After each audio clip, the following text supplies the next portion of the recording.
Wow, that got everybody's attention. Good morning. I call this meeting of the Committee on Public Safety, Finance, and Policy to order. We have a quorum, and before we get to the agenda, the normal housekeeping items we have here, everyone should be seated. There's no standing or sitting in the walkways or aisles. Signs aren't permitted, nor are clapping or other disruptions. Thanks to our Sergeant's Office for all the great work you do to help maintain decorum.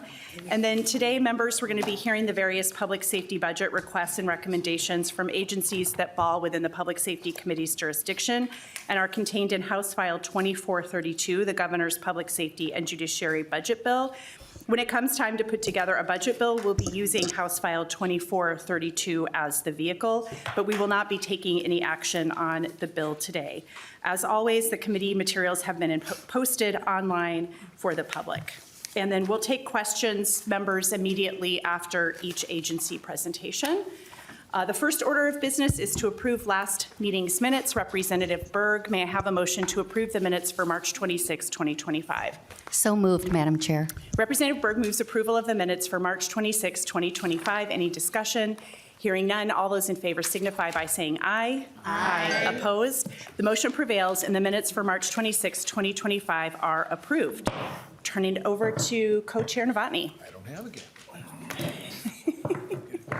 First presentation we have on the agenda today is from the Office of Ombudsman for Corrections. Ombudsperson Margaret Zadra, will you present virtually today? Thank you. Welcome to the committee. Please unmute yourself, state your name and title, and begin your presentation. Thank you. Margaret Zadra, Ombudsperson for Corrections, and I appreciate you having me here this morning to be able to talk a little bit about our office. Is it sharing? Yes. Great. No. No. No. Sorry about that. You're good. She's sharing her screen. I'm sorry, I can't hear it. It is sharing? No. Okay. Try one more button. There. Great. Wonderful. Thank you so much. I appreciate it. So our office, Margaret Zadra, Ombudsperson for Corrections. Grateful to be here this morning. The statutory mission of our office is to promote the highest attainable standards of competence, efficiency, and justice in the administration of corrections. Our office is completely separate and independent from the Department of Corrections, and we have jurisdiction to review and look at concerns and complaints from incarcerated people, corrections staff, and community members at any DOC facility and any facility licensed by the DOC in Minnesota. We can also address any systemic issues and then work to facilitate resolutions, develop recommendations, and publish reports. We also provide information to help people navigate what is often a confusing and complex system. Our office continues to see our complaint volumes go up over year to year, and due in large part to greater awareness of our mission and greater access to our office. Not only do our complaint numbers keep going up, but also the types of complaints we receive, the complexity of those, and the investigations that we do related to those have also greatly increased. In order to effectively manage this, we really prioritize cases that involve health, safety, and well-being issues. Part of those effective creative strategies to work on that effectiveness is increasing face time at facilities. So we do open office hours at most facilities. And then whenever possible, we utilize informal recommendations to inform policy changes.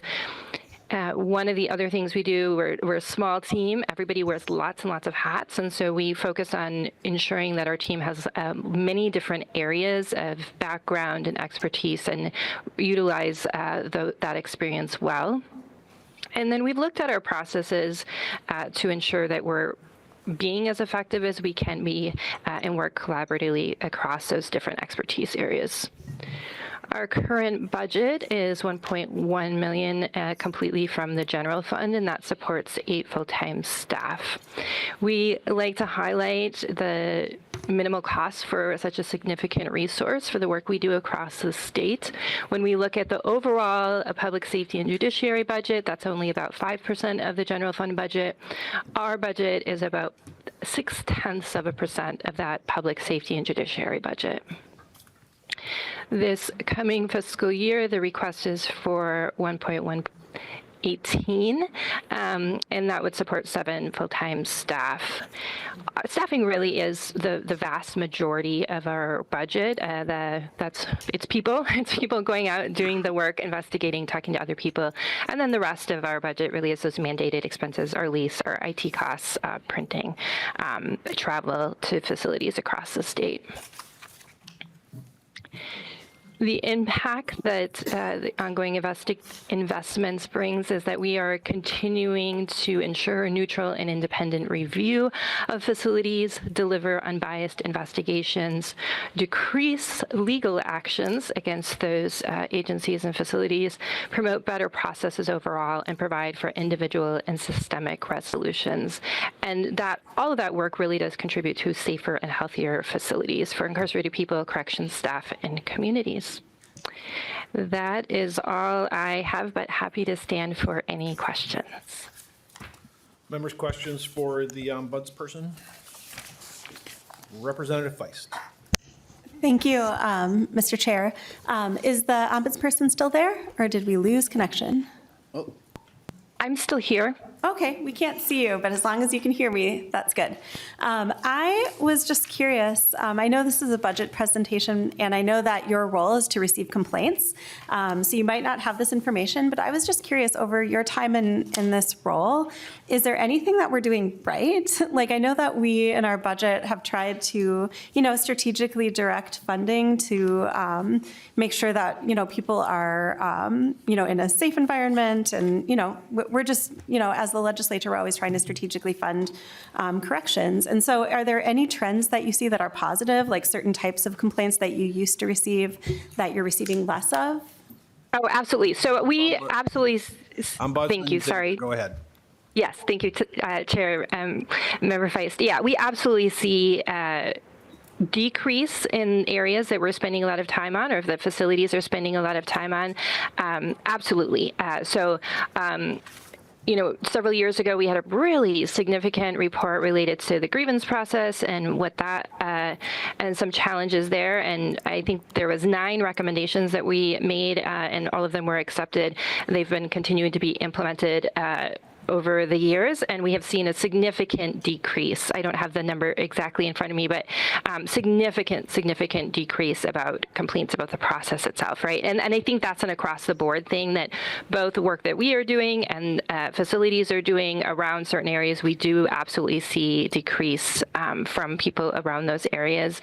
We're seeing a lot of really creative ideas about how, some substance use treatment is being implemented in facilities. And I think that across the board, when we're talking to facilities, we aren't just talking about what isn't going well, we also are talking about what is going well. And a lot of times then we're able to help promote those better practices as well. Absolutely. Representative Feist? Yeah, thank you. Representative Hudson. Thank you, Mr. Chair. The question I have, in your presentation, you make reference to increased leave as one of the reasons for the size of the budget request. Do you have some sense of what percentage of the increase in budget is a result of the increases in leave that are anticipated due to recent law changes? Ombudsperson Zadra. Chair, Representative, I'm not sure what you're referring to about increases in leave. Can you restate the question? Representative Hudson. Yeah, it was in the presentation. Hold on here, let me look at it. There we go. So the pages aren't numbered, but the page that talks about 7 FTEs due to increasing IT infrastructure and leave increases. Thank you, sorry. Zadra. Yep. Chair, Representative. I think maybe leave increases isn't the right term there. It probably should be increases in, expected any kind of step increases. Leave increases probably wasn't the accurate word there. We're covering right around being able to support that and with any anticipated just overall inflation cost increases, that's where that decrease comes in. Representative Hudson. I'm good, thank you. Representative Engen. Thank you, Mr. Chair. Ombudsperson Zadra, are you guys expecting salary increases for those FTEs? Ombudsperson Zadra. Chair, Representative, no salary increases beyond what would be a typical step increase that's part of their contract. Representative Engen. I'm sorry, I'm not quite understanding. Is that a yes or a no? No. Representative Engen. I'll take that as a no. Are there anyone else wants to ask a question of the testifier?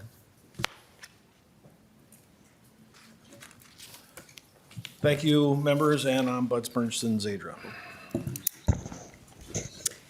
All right, the next presentation we have on the agenda today is from the Clemency Review Commission. We have Executive Director Carly Stark here with us today. Welcome back to the committee, Director Stark, and please go ahead and state your name before you begin your presentation.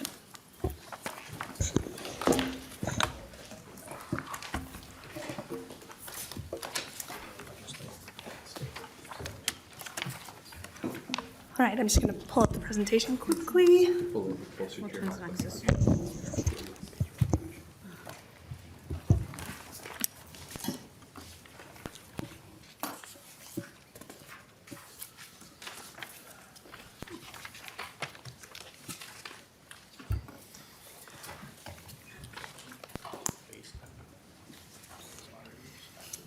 All right, is the presentation up? All right. Thank you, Chair, members of the committee. My name is Carly Stark, and I'm the Executive Director of the Clemency Review Commission. The Clemency Review Commission is a new agency as of July 1st, 2024. The clemency work that was previously done was housed within the DOC, which is why we are now an independent agency. Since I haven't been in front of this committee before, I'll give a brief overview of what our agency does. We screen all clemency applications for eligibility, recommend to the Board of Pardons whether to grant or deny those applications, whether they should hold hearings. We provide victim services, assistance to applicants, and we carry out the administrative functions of the Board of Pardons. So clemency, generally when people think of that, it's pardons and commutations. Pardons are for people who have finished their criminal sentence, shown a period of rehabilitation. The Board of Pardons has the authority to set aside a conviction, which will remove some collateral consequences of that conviction, generally related to employment, housing, and firearms rights. Commutations are for people who are still under sentence, so that could mean that they are either incarcerated or under some kind of supervision, and the Board of Pardons has the authority to reduce that sentence from what the court originally provided. The Board of Pardons is made up of the governor, the Attorney General, and the Chief Justice. Minnesota is unique in that respect. Many states vest authority for clemency solely within the executive branch, so the governor. We have a unique situation in our Constitution that requires a majority of the 3-member board for clemency.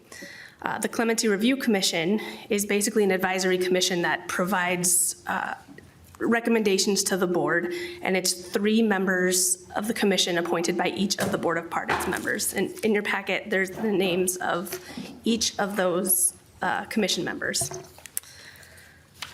So the next page is an overview of the amount of applications we've received. You can see that this year, since becoming an independent agency, we've had a 118% increase in pardon applications, so just over twice as many applications. We've had a slight decrease in commutations, but it's 9 applications, so not a significant decrease. As far as applications, we have 130 pardons that are currently pending, and the remaining hearing spots for the rest of the year are 72. So we do have more applications than we have time to hear within this year. However, we are going to be promulgating rules to create an expedited process related to nonviolent offenses that should help with those numbers. As you can see, in 2024, the amount of hearings that we were able to hold was significantly higher, and that's due to the additional capacity created by the agency. So some of the things we've done this year was we created an agency. We've held 5 commission meetings, 8 committee meetings. We have a new website with a lot of information about the process. We now have a dedicated victim services provider that provides advocacy for victims specifically related to the clemency review process. We also have a grant program for outreach and application assistance. The next slide just goes through some of those victim services we provide, so I'll let you review those in your packets. So our current budget is $786,000 for operating funds and $200,000 for outreach and application assistance grants. That supports 5 FTEs, a dedicated victim services provider, and it's 100% from the general fund. The request for the next biennium is $995,000 for fiscal year 26 and $1.005 million for fiscal year 27. That will allow us to maintain our staff, which means we can continue to process applications at the rate we are currently processing them. And importantly, we can maintain our victim services contract because this process is really difficult for applicants, but it's also very difficult for victims, and so it's very important that we have those services available. That is my presentation, so I'm open for questions. Thank you. Thank you, Director Stark. Member discussion or questions? Representative Hudson. Thank you, Madam Chair. Referencing page 4 on your presentation, I'm hoping for some clarity on what it is that I'm seeing here. So if I'm understanding correctly based on how you described it, there's been a 118% increase in applications, but a slight decrease in commutations. That seems odd to me. Is it that there's more people applying than qualify for commutation once they go through the hearing process? What's the background there? Director Stark. Yes, thank you, Chair Representative. So it's just that it's the difference between pardons and commutation. So pardons it's people in the community, and more people are learning about this process. And for commutations, I don't actually know how to explain that decrease. I think those numbers have stayed relatively steady in just how many applications we receive. So as I said, it's about 9 applications less from people within facilities. Representative Hudson. Thank you. So these numbers are the numbers of applications. Correct. Director Stark. Got it. Thank you. Other member questions? All right, not seeing anything else. Thank you so much. Thank you.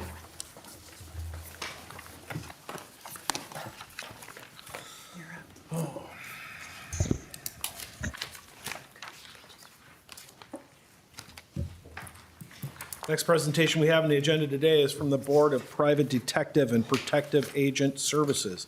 We have Director Greg Cook here with us today.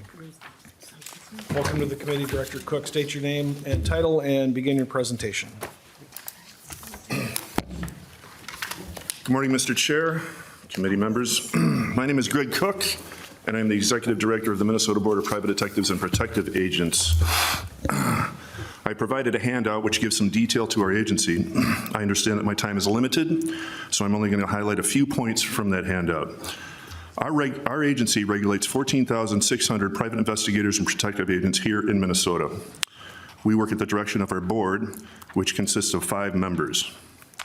By regulating the industry, we perform the following core tasks: license application processing, license renewal processing, statute violation and complaint investigations, unlicensed activity investigations, investigative audits, penalty administration, training class and instructor certification, and data request processing. In regards to our budget, I'm not here asking for any money. Rather, I'm here to report to you of the success from the last biennium's budget increase, as it was this committee that supported that initiative. A little bit of history. I was the executive director of this agency from 2012 to 2020. I then retired. Recently, I was asked by the BCA DPS to come back to this position, which I did this last November. To give you some perspective of our agent's budget history, when I was here in 2012, the total annual budget was $120,000. By the time I left in 2020, the annual budget was $278,000. At that time, I had an administrative assistant, an investigative analyst, and a part-time student worker. A wonderful thing happened when I retired. Legislature increased this agency's budget up to $688,000 annually. This provided funds for a much-needed record and licensing management system, along with a staffing increase. Happy to report we are at the tail end of the DPS hiring process, and we will be reaching more adequate staffing levels. This will bring the agency staff to a total of 4.5 FTEs and myself. One of the most important benefits of the budget increase is the ability to implement the electronic record licensing management system. For 50 years, this agency handled every document as hard copy paper. With the new record management system, most of our processes will be done electronically.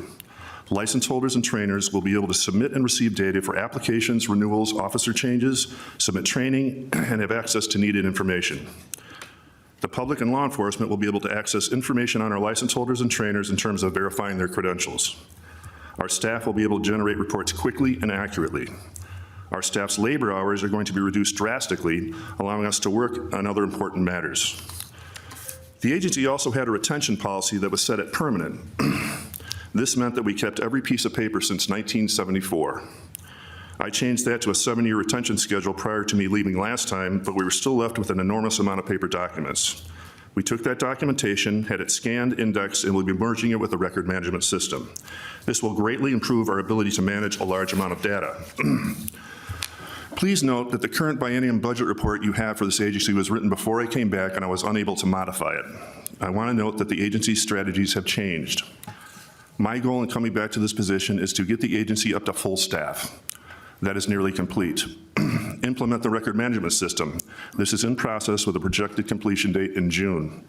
Digitize our data. That is done. Develop an actual policy and procedure manual. That is in process.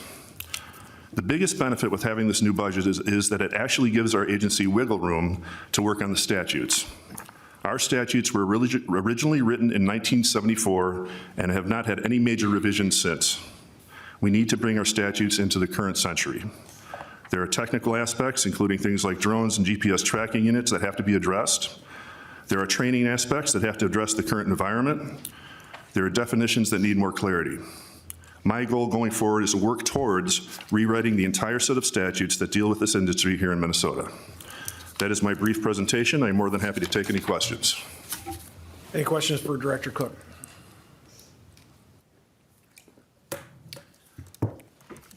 Thank you, Director Cook. Are there any members? And we'll turn it back over to Chair Moller. Thank you. Thank you for your time. All right, the next presentation we have is from the Sentencing Guidelines Commission. We have Executive Director Nate Wright here with us today. Welcome back to the committee, and please state your name and begin your testimony.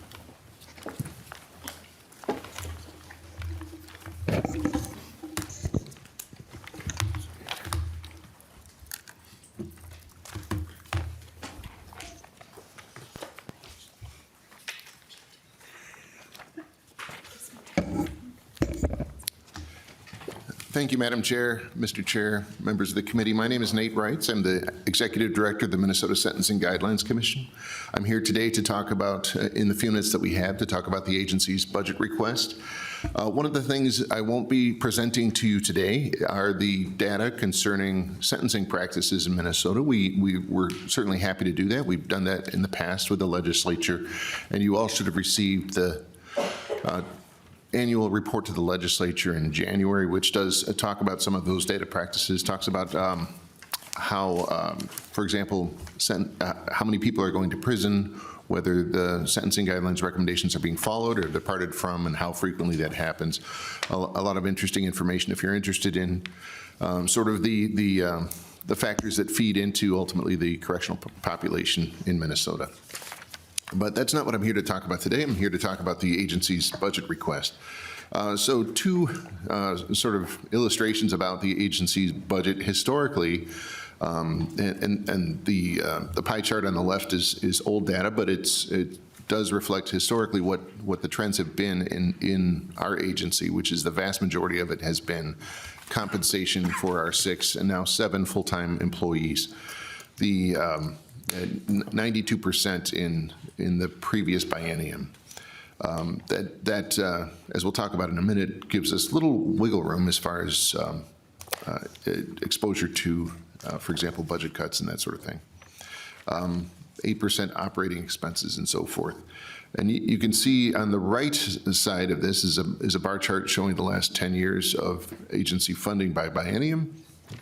And you'll notice there was a pretty steady amount of funding until the current biennium, where there was a significant increase that the legislature funded 2 years ago. Part of that was ongoing, that's reflected in the blue, and part of that was one time, and that's reflected in the green. So what was that increase for in FY 24-25? As I said, a significant amount of that was one-time funding for one-time projects, and there were 2 major projects that we've undertaken during this biennium. One is a comprehensive review of the sentencing guidelines, phase 1. So the sentencing guidelines were established pretty much in 1979, took effect in 1980, and have been reviewed pretty much nonstop ever since, but never on a holistic, comprehensive basis. So there's never been sort of a look, step back and see, are the guidelines actually accomplishing what they're supposed to be accomplishing, and what are they supposed to be accomplishing? So that's what the agency is currently undergoing right now. We've had a lot of interesting stakeholder feedback that's been funded by this appropriation. We've had assistance from an elite team of researchers at the University of Minnesota.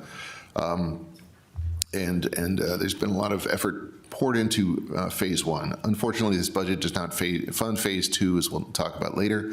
But Chair Mitchell, who's also here because she's an assistant commissioner of corrections in her day job, has a plan to complete the comprehensive review with existing resources. But that is currently ongoing during this biennium. The second one-time project was establishing data integrations with court information systems, essentially modernizing how we get information from one of our chief sources of information, which is the courts.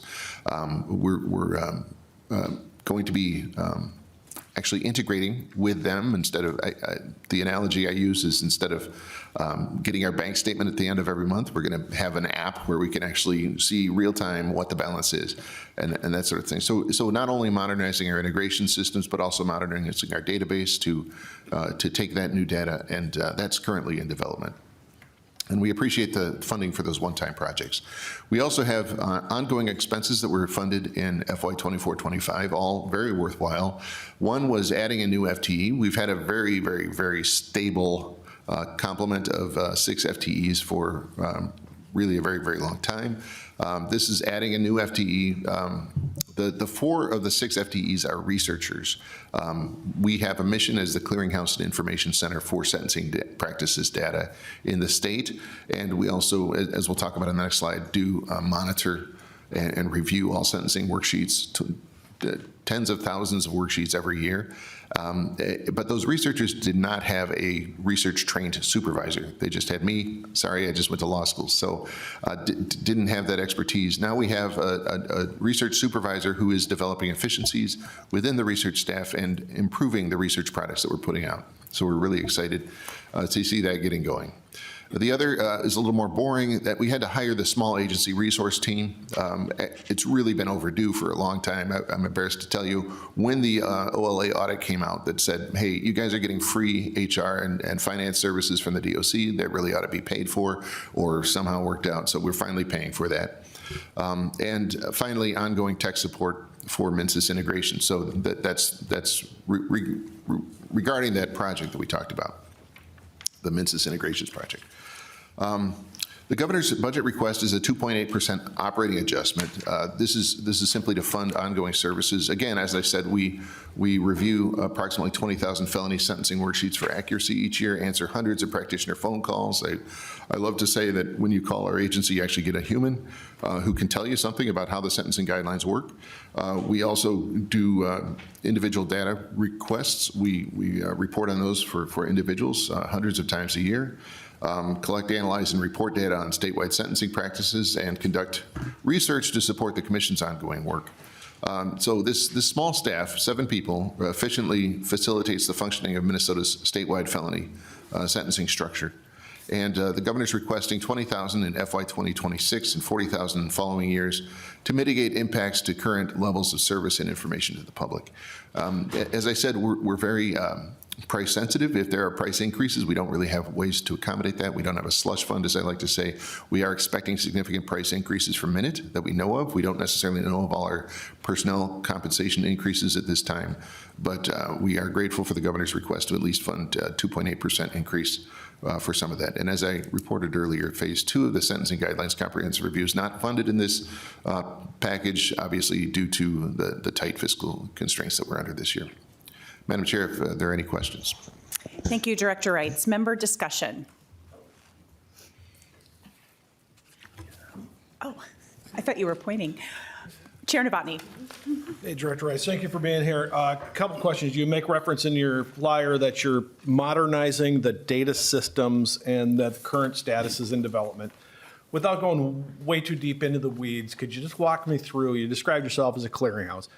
Information comes from the courts, and then you disseminate that information out. How does that information get to you or your organization? How is it maintained? And you talked about the researchers. So people make requests saying what's going on or what are the trends? How do you handle those? So how do you get the information in? It's collected by you. How is it maintained in that way? And then how is it disseminated? Director Wrights. Thank you, Madam Chair. Mr. Chair, so great question. So we actually don't, the courts are not our only source of information. We also have, we're housed in the Department of Corrections statewide supervision portal. We have an electronic worksheet system that is run by Department of Corrections, but essentially we're the business owners of that. And every probation officer in the state who prepares felony sentencing worksheets has access to that electronic worksheet system. So all worksheets, all sentencing worksheets, and the sentencing worksheet is the document that the judge has in front of him or her on the bench when sentencing a defendant. And so that explains what the defendant's criminal history score is, what the severity of the current offense is, what the guidelines presume the offense should be to give the judge a starting point for sentencing. That's done outside of the Mincis, outside of the court information system. So we get data from Department of Corrections and from the electronic worksheet system, and essentially we have we know what the presumptive sentence is. So that's essentially a separate data structure. And then we find out what the sentence was. We find out what actually happened in the case from Mincis, from the courts. So we have to put those two together. We have to match them up and figure out, was there a departure from the sentencing guidelines? Then we go look for departure reports from the judges. Judges are required to file a departure report if they depart from the sentencing guidelines. It explains the substantial and compelling reasons why they had to depart, and we have to marry those up. If we don't find a departure report, we have to request departure reports from judges. So there's a lot involved. It's not just getting the data from courts and then regurgitating it out. A lot of it is, I mean, we're the ones who basically make the determination from a data point of view whether or not there was a sentencing departure and what kind of departure it was. That's point number one. And with respect to your second question about data requests, we get data requests from members of the media, members of the public, members of the legislature, academics, we get a wide variety of data requests asking about sentencing practices data. One of the advantages of being the oldest sentencing guidelines state in the nation is we have one of the best records of sentencing practices data going back to the early 1980s. So we have renowned, nationally, internationally renowned high-quality sentencing practices data, which you do not find in every jurisdiction. And so we get a lot of requests for that data, looking for sentencing practices. Chair Novotny. Thank you, Chair Moller. So the court reports that come to you, are those electronically also? Director Wrights. Thank you, Madam Chair. Yeah, Mr. Chair, yes, they are electronically, but it's not in an integration system. So as I said, it's like the end of the month bank statement. And the problem with that is sometimes sentences change. Sometimes the court corrects a sentence and we don't always know about that. We just get the static monthly report on what the sentences were that month. So we're hoping will reduce errors in our misunderstanding of what the sentence was, because we didn't catch that there was a change and that sort of thing. So this will be a dynamic data system rather than a static, really old school data system. Chair Novotny.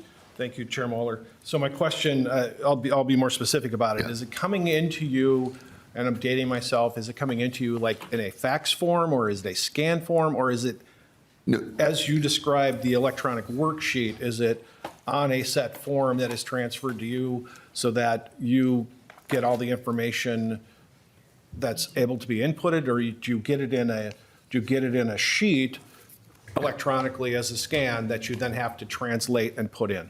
Director Wrights. Thank you, Madam Chair, Mr. Chair. And thank you for that question. Perhaps I was overstating the case by saying it's like a bank statement. It is electronically received. So we do receive it as a database, but it's a static data dump that we get every month rather than a dynamic integrations, which is really the more modern way. And I should say, by the way, we are kind of coming up on the tail end. The MNCIS has dynamic integrations with well, I'm not a MNCIS spokesperson, but with scores of state users throughout the state. So it's really high time we caught up and had dynamic integrations ourselves. All right. And I have a question for you as well. I know when we get fiscal notes here at the legislature, there's often very detailed information from the Guidelines Commission, and we appreciate that detailed information. I'm just curious about either how much time or how much staff time you spend on those fiscal notes every session. Well, you can ask my boss. I told her I'm working for LBO now. Yeah, we are. It's taking a lot of time. This has been a very interesting session as far as the, well, it seems to be fairly compressed too. Like in the last 2 weeks, we've gotten a lot of fiscal note requests from you and from the other body, and it certainly kept us busy. We're trying to we're trying to be helpful, and basically our primary role in fiscal note processing is that we attempt to estimate how many prison beds a particular bill will cost or save, if any, and then we pass that along to the Department of Corrections, and they put a dollar value on those prison beds saved or costing, and then that's the fiscal note. But we recognize that it's a significant undertaking. Each bed represents a significant amount of the government's fisc, and we want to make sure that we're doing as good a job as possible so that we give you as accurate information as possible, keeping in mind we don't have a crystal ball. All right, thank you. Well, we certainly appreciate that work. Representative Hudson. Thank you, Madam Chair. My question, given the fact that you've been undergoing this comprehensive review of the guidelines, how does your work interact with legislative intent, both past and present? So for instance, part of the reason why you're having to look at fiscal notes is because we're contemplating potentially increasing penalties for this, that, or the other thing. If those bills become law and there's an increase in penalties, how does that impact the work of the Sentencing Guidelines Commission? How does our intention fit into your process? Director Wrights. Thank you, Madam Chair. Well, the legislature I mean, we look at, for example, statutory maximums. That's one of the ways that the legislature communicates its intent. If there's, for example, there was a bill, I can't remember which bill it was, but that would increase penalties for theft if the theft was from the government. And, it increased it by 20%. And that we assume that in our fiscal note for that the legislature, that the commission would probably interpret that as a signal from the legislature that it wants theft from the government to be a little more serious and maybe ranked one step higher on the severity level scale than regular theft of the same amount of money. So that's one way that the legislature can do that, is through its legislative intent. And of course, the legislature is also given its intent in the commission's charter statute, where it talks about exactly what sorts of things the commission needs to consider when it decides how to rank particular offenses, or what presumptive sentences to establish. The primary consideration being public safety. Anything further? Thank you. All right, not seeing any other questions. Thank you so much. Thank you, Madam Chair. Next presentation we have on the agenda today is from the Board of Peace Officer Standards and Training, also known as the Post Board. We have Executive Director Eric Misselt here with us today. Welcome to the committee, Director Misselt. Please state your name, title, and begin your presentation.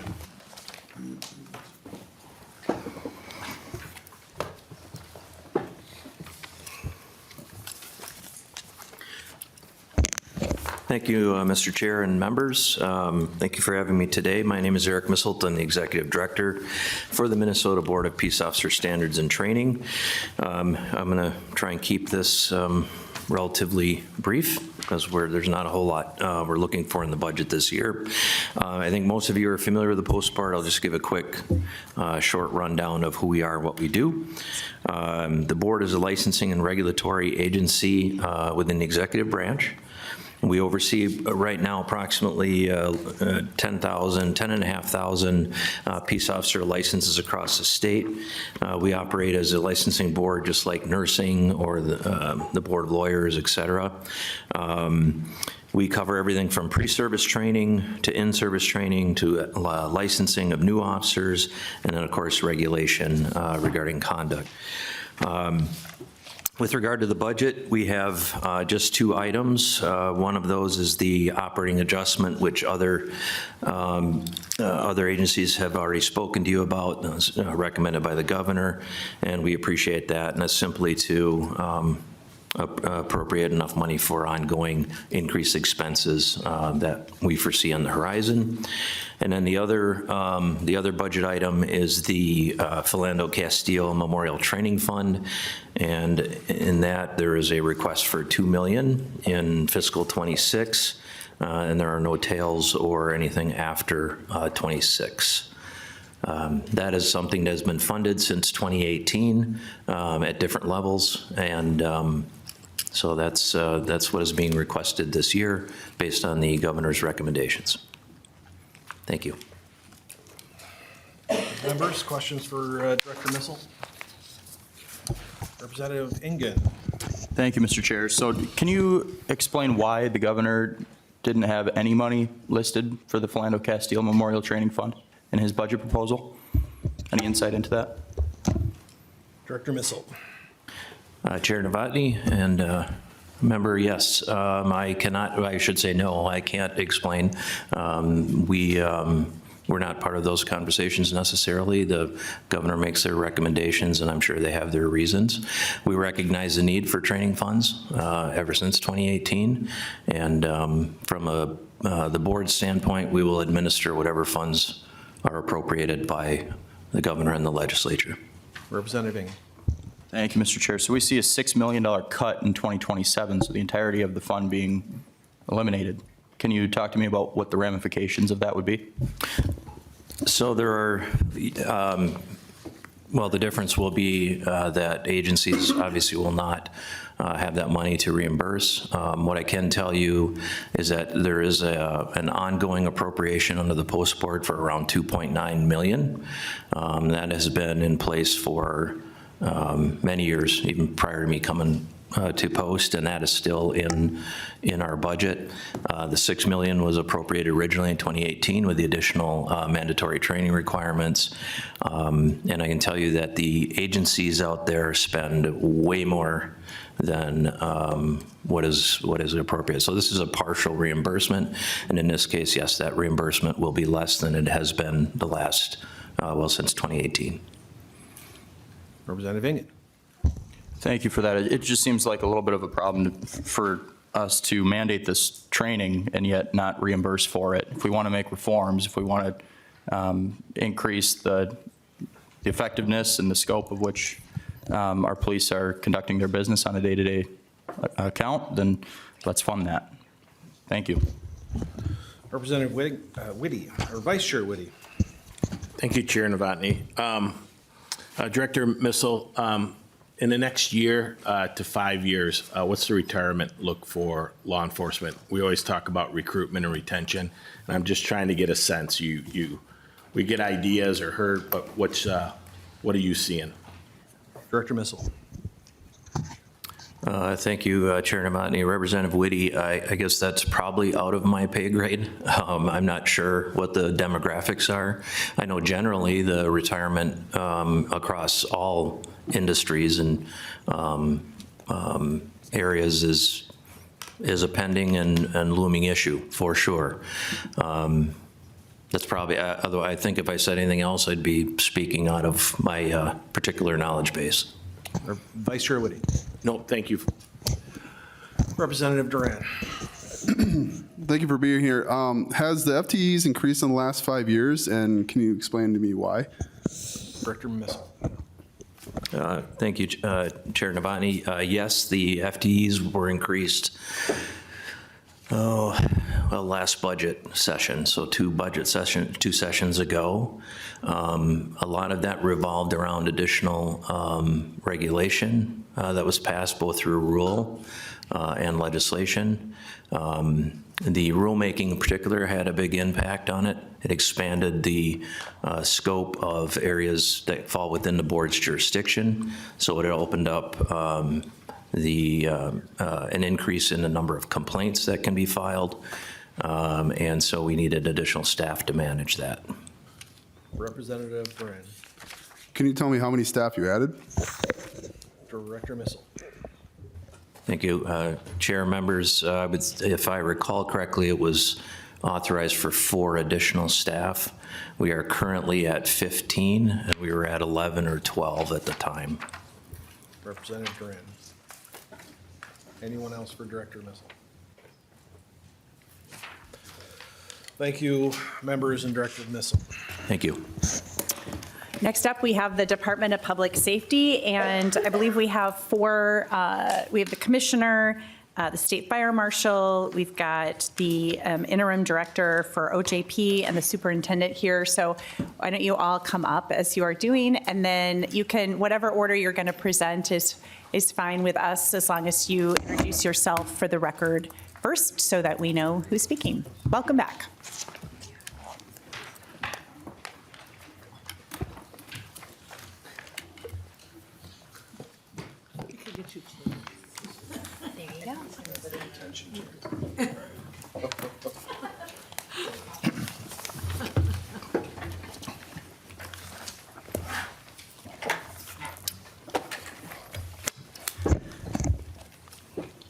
We call that a dramatic entrance. Good morning, everybody. I'm Commissioner Jacobson. You would like us to introduce each person before we start? Was that the I think direction? just when you're ready, whoever's speaking before they speak, they Got can. it. Sorry. All right. Thank you, Madam Chair. Mr. Chair, members of the committee, again, my name is Bob Jacobson, and I'm the Commissioner of the Department of Public Safety. Thank you for having DPS here today to discuss Governor Walz and Lieutenant Governor Flanagan's 2025 budget for our public safety divisions. I'll present the agency-wide proposal, and then each division director will come up and present their items in more detail. We'll all be available for questions at the end. As you know, DPS has divisions that fall within the jurisdiction of the Judiciary and Public Safety Committee and the Transportation Committee. So just a quick review. Public safety divisions include alcohol and gambling enforcement, State Fire Marshal, Office of Justice Programs, Emergency Communication Networks, Homeland Security, Bureau of Criminal Apprehension. And you can see what falls into the transportation side, which we'll not be talking about today.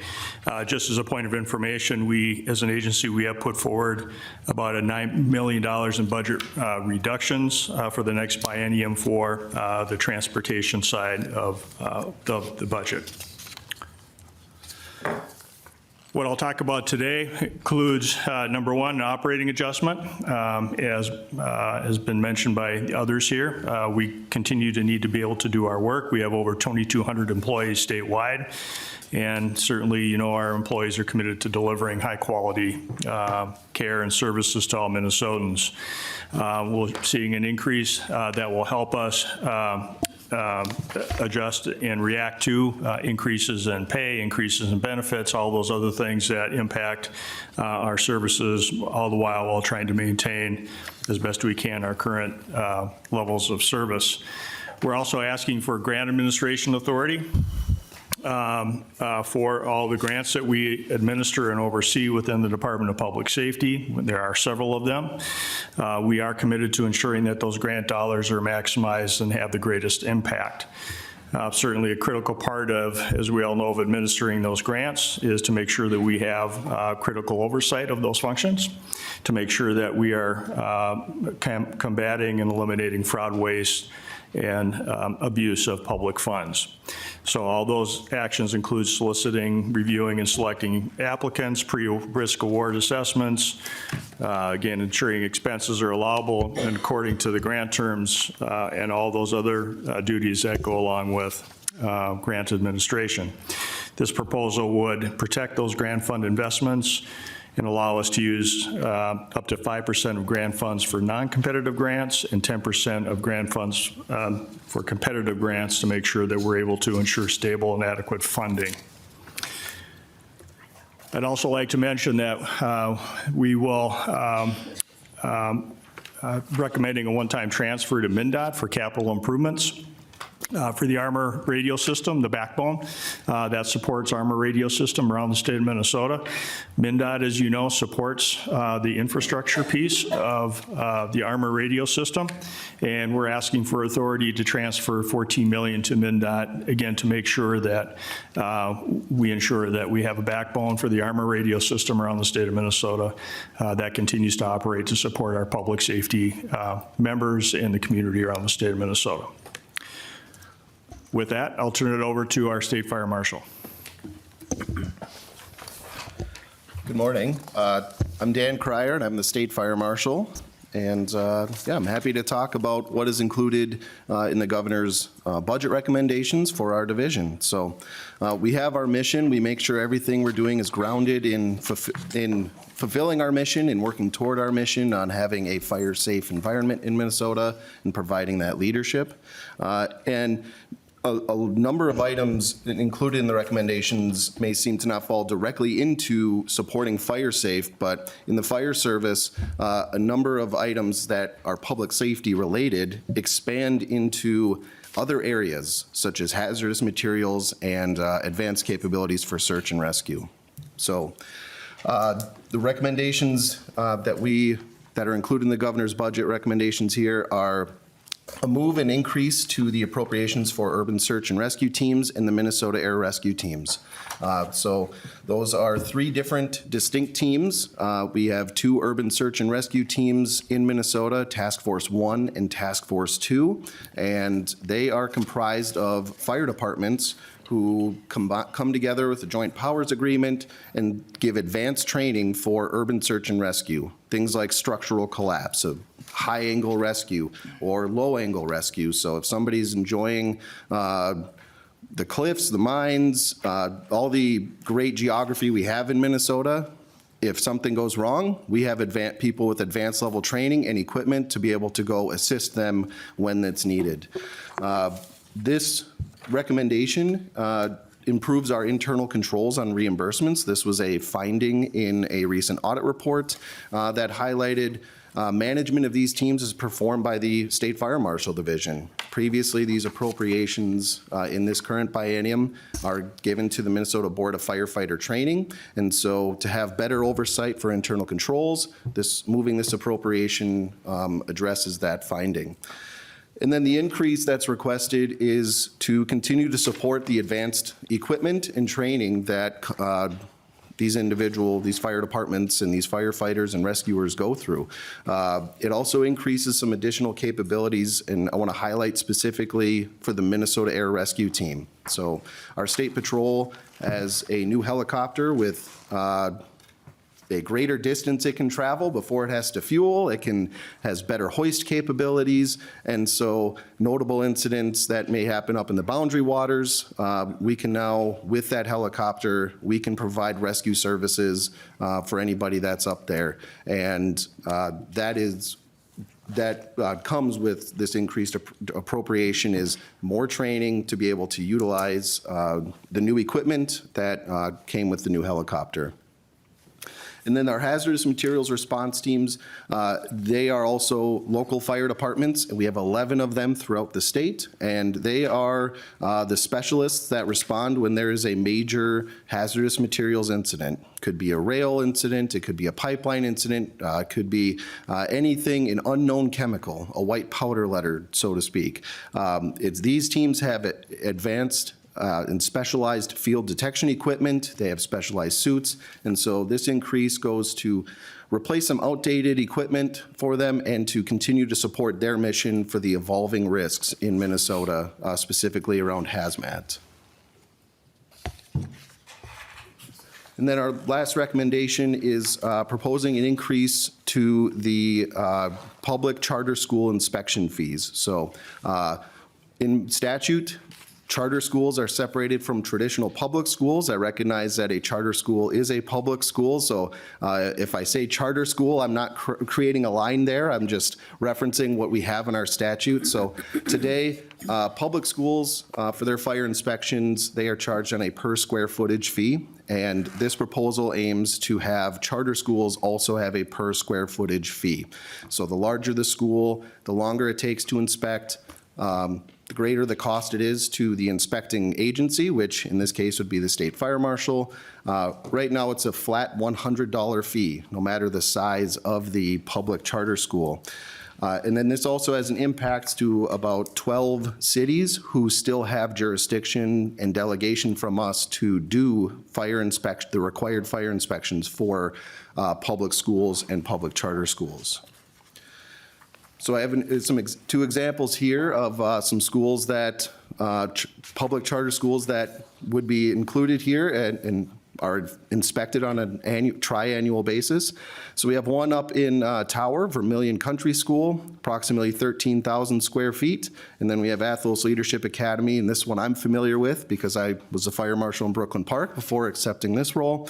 And that is 100,000 square feet. So a difference 8 times in size. And yet today, $100 is the inspection fee, but you can see it would, as you can imagine, it takes a longer amount of time to walk and inspect a building that's 100,000 square feet versus one that's 13,000 square feet. So looking for parity between the public schools and the public charter schools, and then to be able to have that equitable fee between the two.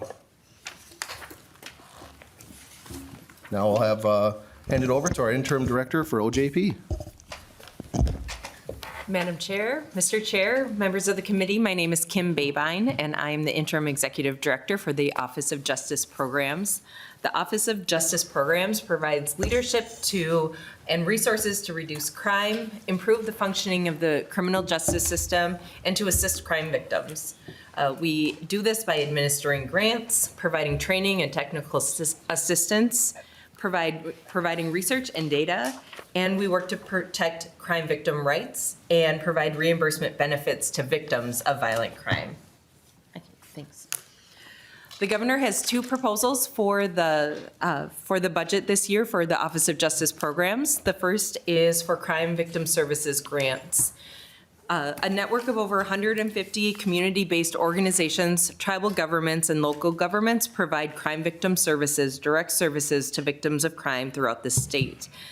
This funding provides services to victims of sexual assault, domestic abuse, child abuse, and other crimes such as homicide, gun violence, assault, and theft. They're an integral part of public safety. Research shows that when victims receive these services, they're more likely to seek health care and report crime to law enforcement, which strengthens the ability of communities and first responders to address and prevent violent crimes. The services to crime victims seek to address the needs of individuals who are fleeing violence in the home, those seeking services and support after a violent incident. Specifically, the funding provides support to survivors through safety planning, crisis intervention, advocacy, assistance applying for protective orders, safe housing, transportation, accessing financial assistance, court-related support, accompaniment to hearings and appointments, in addition to support groups and healing services. And without crime victims services, victims are left to deal with the consequences of their victimization alone, resulting in less safety and support in our communities. The second proposal from the governor is for the Intensive Comprehensive Peace Officer and Training Grant Program. The Intensive Comprehensive Peace Officer Training Program is a legislatively created grant program for Minnesota law enforcement agencies to help recruit new peace officers. As was just mentioned a few minutes ago, vacancies at law enforcement agencies are high across the state, and this is a recruitment tool that meets that need and potentially mitigate the growing challenge there. The way it works is law enforcement agencies are awarded grant funds, and then they're able to sponsor candidates with 2 or 4-year degrees who are interested in making a career transition. They can then be hired from within their own communities and will obtain the required education to become a peace officer in less than 8 months, when usually that can take a couple of years. Agencies benefit from hiring transition candidates with pre-existing or professional experience in other settings. And it offers non-traditional or career transition candidates to serve their communities in a new way. And I'll pass it over to Superintendent Evans. Thank you, Chair Moller and Chair Novotny and members of the committee. My name is Drew Evans. I'm the superintendent at the Minnesota Bureau of Criminal Apprehension.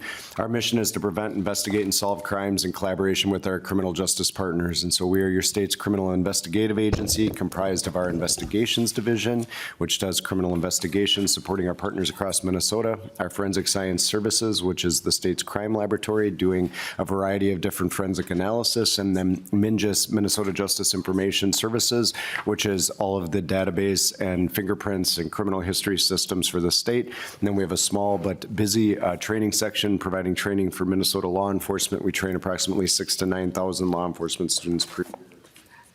A couple of items to note for this committee that are in the governor's revised budget recommendations. One of the items that we've been working on is a combination of the BCA financial crimes section and the Commerce Fraud Bureau to combine into one large and focused unit that focuses on financial crimes, traditional financial crimes, insurance fraud, wage theft and misclassification crimes, and also fraud in government programs. I want to be clear, as you contemplate a number of different issues, this unit will focus on the criminal investigation once potential criminal fraud and then those other areas are identified, and they will be handled much like any other case that is referred to us in there. Part of this ensures a coordinated approach and focused resources. This unit combined together between the BCA and Commerce Fraud results in a unit of approximately 43 or so FTEs between sworn law enforcement investigators and then criminal intelligence analysts and support, working on that, making that a mid to larger size police agency singularly focused on financial crimes and fraud across the state of Minnesota. This, in the budget, supplemental budget, codifies a number of technical changes to make that completely effective, but to be clear, through the state's administrative authority, that reorganization has occurred. It's been going well. The teams are working very well together today, and they're intaking cases as the new unit. As part of that, there's a small budget recommendation to fill a couple of gaps that still exist in that unit. One is to add a forensic accountant so that these financial fraud schemes across all the spectrums that are impacting Minnesotans both in their personal life and then in our government programs are increasingly complicated. And a forensic accountant that's dedicated to examining records and the information we're examining would be a great assistance to that team. Neither of our agencies had that role before, so this would be a new addition to us that we would add in. The second piece is adding 2 attorneys generals to do this work in prosecution assistance, particularly in greater Minnesota, as they're very difficult cases. Often they're racketeering type of cases that are time intensive and resource intensive. They would be available to assist county attorneys across Minnesota. It wouldn't change any authority. It would simply be a resource to do that. They would also provide legal guidance to our team. We do this similarly with other county attorneys in the Attorney General's office with our Human Trafficking Investigators Task Force to help provide us input along the way as we're working on complicated cases. And the last piece is they would provide assistance to us when a case is either declined, prosecuted, or doesn't move forward, so that they would assist us in providing feedback, particularly on the government fraud side of things, to state agencies to look for ways to improve their processes, provide prevention activities, et cetera, in that process. The second item recommended in the governor's budget recommendations is a new missing person system to track and maintain missing persons in the state of Minnesota. With fairly regularity, about 8,000 to 9,000 people are reported missing in the state of Minnesota. The vast majority of them are located safely in the state, but right now that information is entered into a system and it goes to the FBI. The FBI's database does not allow us to really utilize that data in a significant way to uncover trends, identify patterns, and look for various areas to improve our missing persons cases in the state of Minnesota. If I were to ask the FBI today how many people are missing in Minnesota, they would send me a PDF spreadsheet of the individuals, and they regularly provide it to us, and that is what we would have, and so we can ingest that. The reason we've been examining this for a number of years, and this is also very much supported as we've started to work with MMIR and MMBGW as they look to better understand missing persons in their offices across Minnesota and our partners, is that we aren't able to learn from them. I'll give an example. If we have a foster child, for example, that ran away in a particular community, say in Belle Plaine, and then they are recovered. They then are reported, they go to a different foster home in Burnsville, and they are then recovered. We know in those situations when you see multiple runaway attempts, there is an increased risk for exploitation of that child, for human trafficking of that individual. And right now, unless those 2 agencies know where that child might have been before, it's difficult to connect those dots to really uncover those patterns and be able to flag that as an at-risk where we could potentially get them additional resources and hopefully identify if they are being exploited, trafficked, et cetera. This database would mean that the data as it's entered, it will still go to the FBI and CIC, but it would pass through our database, and then we would have much more robust reporting and understanding of who's missing in Minnesota, what the patterns are, and how we can better utilize that to provide assistance. This is a one-time cost of $1.5 million to build that database and without ongoing costs. The second item that we wanted to highlight for you, as committees have wanted to see this information, is we have 2 bonding proposals in the front of the bonding committee. I think we've talked about this before, but one is a critical space need we have for our laboratory in particular. We're absolutely maxed out of space. If you went to our headquarters location, and I welcome all of you to join us for a tour at any time, but those of you who have been there before, it's a very beautiful building. It's a nice building, but we are maxed out of space. We're actually tearing out walls right now and trying to shrink offices as we can. We have everybody down to 6x6 cubicles. Our team has to be in the office, has always been in the office because of the work that we do every day. And so my concern is, as you've provided great support to us to get our turnaround times down in our laboratory, for instance, and we've done a great job doing it. It's the first time I've been in front of you, and I can tell you we do not have a DNA backlog at the moment.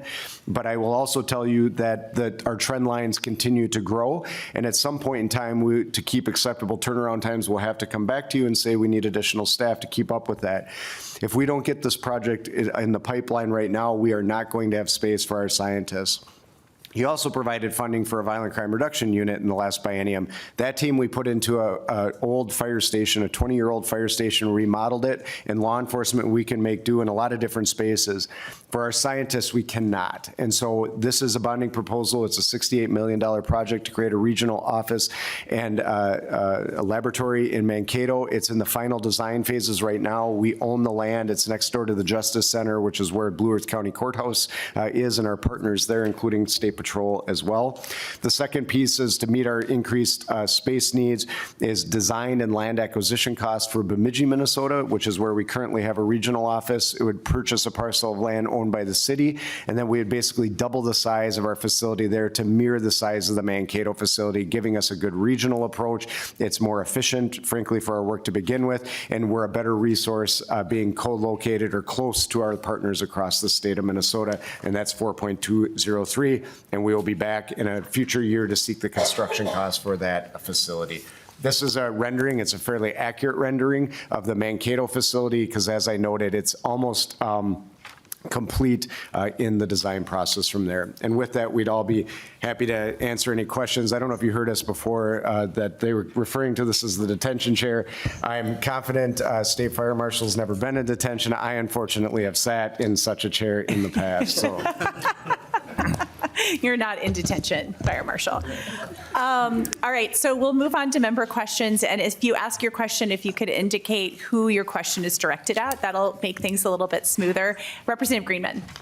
Thank you, Madam Chair, and thank you all. I'm going to go with the detention chair first, Superintendent Evans.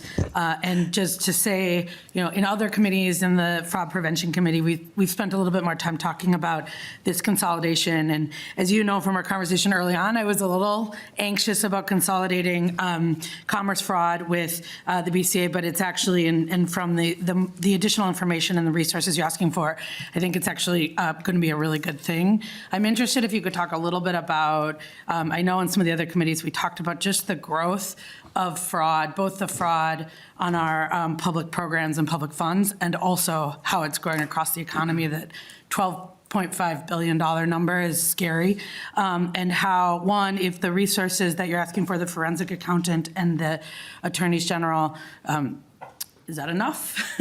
And what are the other things we should be thinking about as we think about the theft of government funds and programs, and also the fraud we're seeing being perpetrated on our veterans and our seniors and pretty much everyone else in the economy? Superintendent Evans. Chair Moller and Representative Greenman, thank you for the question. A couple things. Fraud is an increasing problem for all of us, both in our personal lives and in our programs, and has been. The number that you referenced was to the Federal Trade Commission last year. Voluntary reporting by Americans alone was $12.5 billion in individual losses. Some estimates are that the $1 trillion a year are related to fraudulent activities across the United States. This unit combined together really provides us a robust area, and we're able to gain efficiencies by combining the two areas. I'll give a couple of examples. Both of us independently developed an emerging trend that many of you are probably familiar with, is cryptocurrency scams that are seeing. And so we were able to figure out exactly who's doing that, combine those resources, and learn from each other.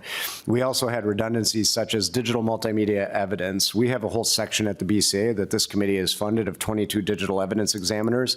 They had to have investigators doing their digital evidence, which is what we did for many years too, until we grew to the point where we could operate an accredited laboratory doing that. So we instantly gained back hours to be spent on investigation through that process. They come to us with a lot of talents they have. We came together to them with talents that we have together, and we're able to then work together on these crimes. The other thing, a little bit related probably to your question, is that in the process, we each had our own singular focuses that we did and lanes that we were in, but yet frauds are across the spectrum. And so this allows us to better understand, are each of the individual units looking at an individual fraud that's not in a government program, but we see the individual also in a government program by really having that focus together, moving in one direction. And so we can identify the best case. And if it's in a private fraud, we can arrest that individual for that criminal activity and then prohibit them, disqualify them from receiving public funds in that manner as well. And so it really puts us in a position to be effective, and part of it is it's immediate.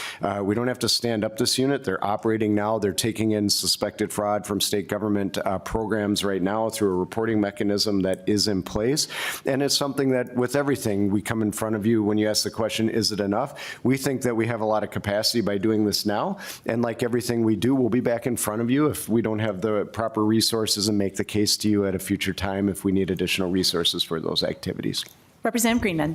Thank you, and I really appreciate that, and I think that the breaking down silos and the efficiencies piece, as we think about the innovation, I would say that we're seeing in different business models of fraud, and whether it's targeting our public programs or targeting our small businesses, consumers, whatever else. The other question I had a couple of days ago, we had the Medicaid fraud control unit in front of us, and the good work they're doing and how they're punching above their weight. And it feels like, I think I heard a statistic that like Visa is spending $12 billion on their fraud program. We are obviously not that percentage-wise, but are there efficiencies with the Medicaid fraud control unit? How do you all work together as it relates to this budget? Are there additional things we should be thinking about? Superintendent Evans. Chair Moller and Representative Greenman, that's a good question. Traditionally, Medicaid fraud control unit that's housed in the Attorney General's office, often worked collaboratively and hand in hand with the Department of Human Services.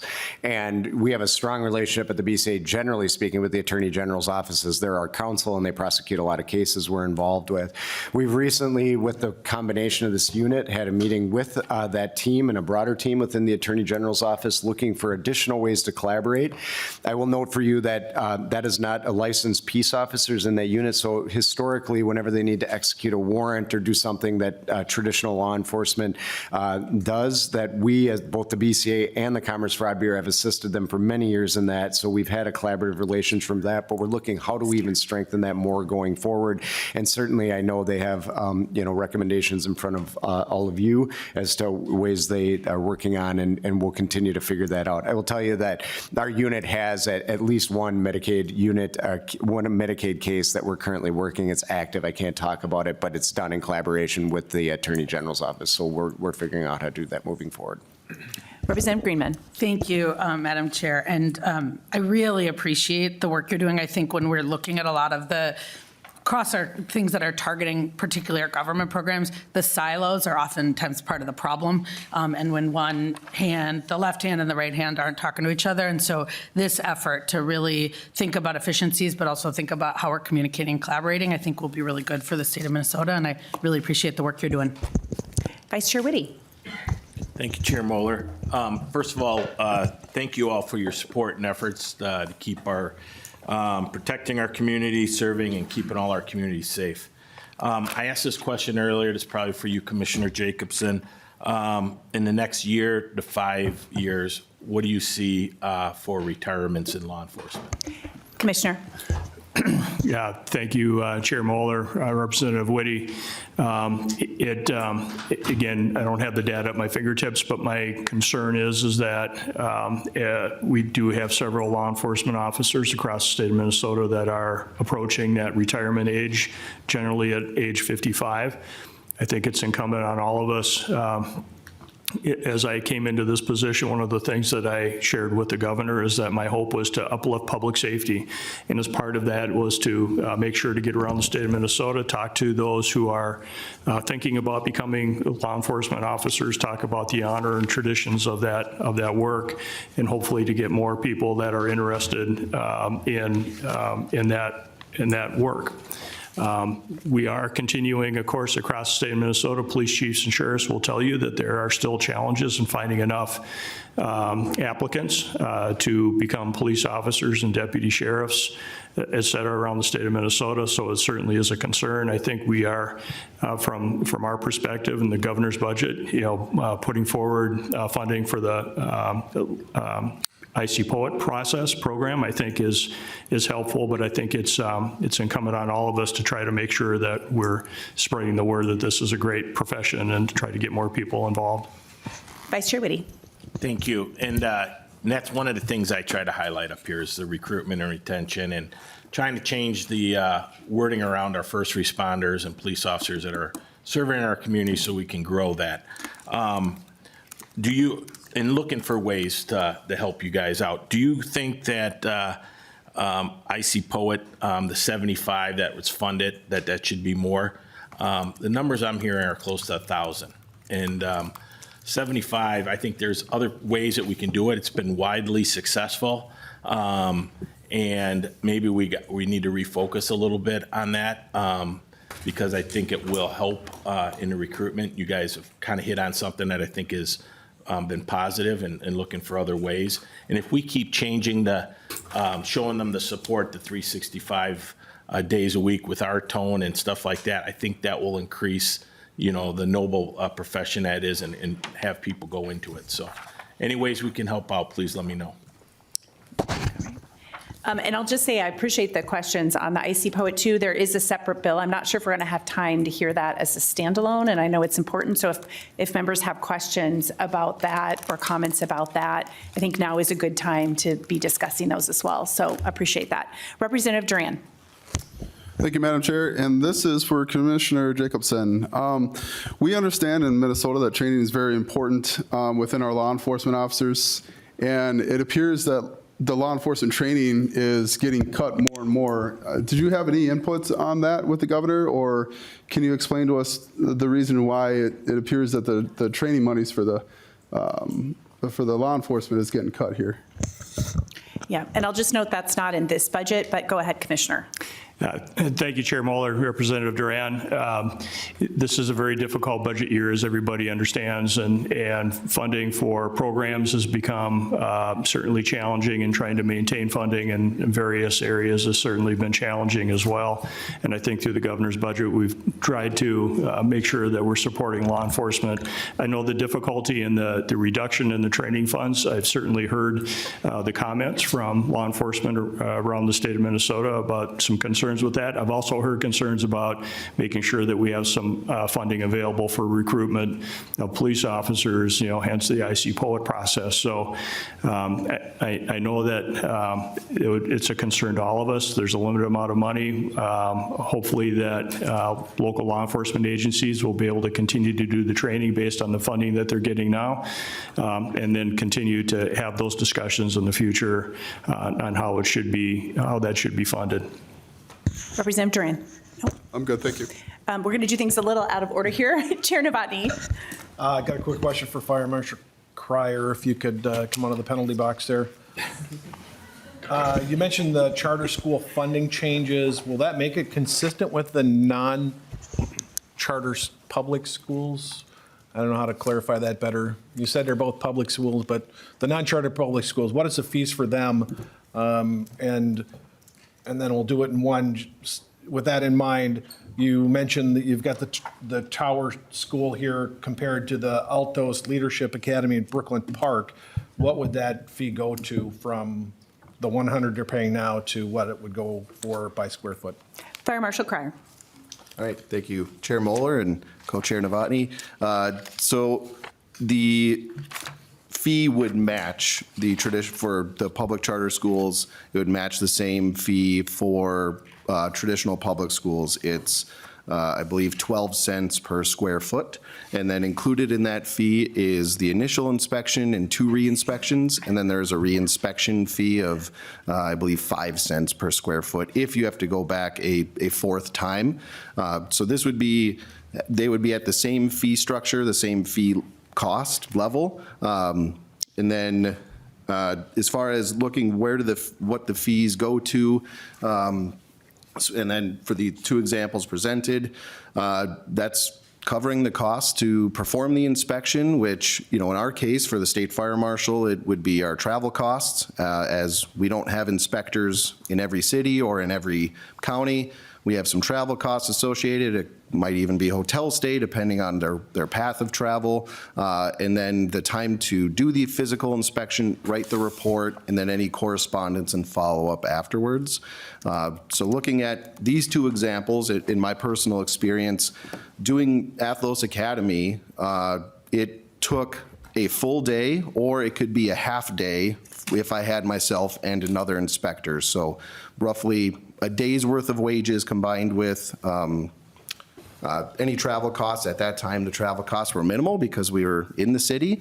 And so we exceeded the $100 fee that, our cost exceeded the $100 fee that was recovered. Chair Novotny. So to follow up on that, is it just, you say 5 cents a square foot? That's for the re-inspection fee. It's 12 cents a square foot for the initial inspection.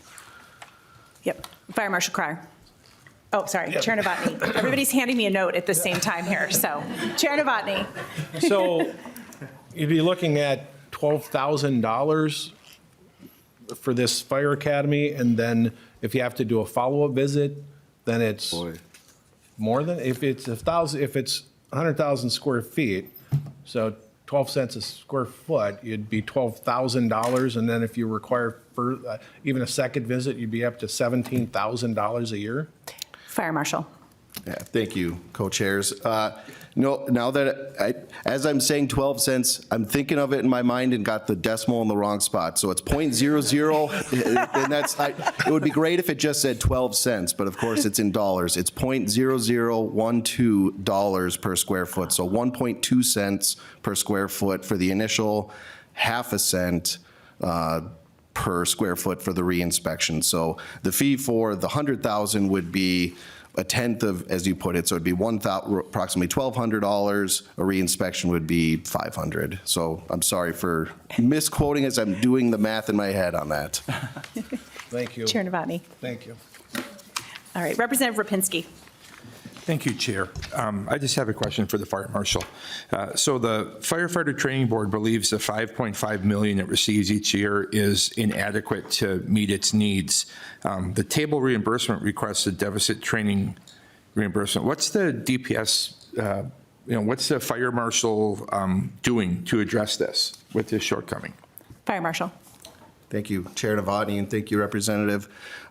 So the Board of Firefighter Training is a separate group from DPS. However, we have staff support that works with them and it administers much of those programs so that there is oversight, things are following, procurement policies and all the applicable things that you want when spending state funds. So we have a great working relationship with the Board of Firefighter Training. The board has sought supplemental funds in times where there are additional asks, training needs for the fire service, and DPS is supportive of making sure that our firefighters are properly trained to be able to do their jobs. Representative Rapinski. Okay, thank you, Chair. Representative Steer. We passed it off to Rapinski. Vice Chair Feist. Thank you, Madam Chair. My question is for Director Babine. Sorry, musical chairs. Passed it off. Go ahead. So this is such an interesting budget year because so much, there's a lot in the Office of Justice Programs that's migrating budget spaces.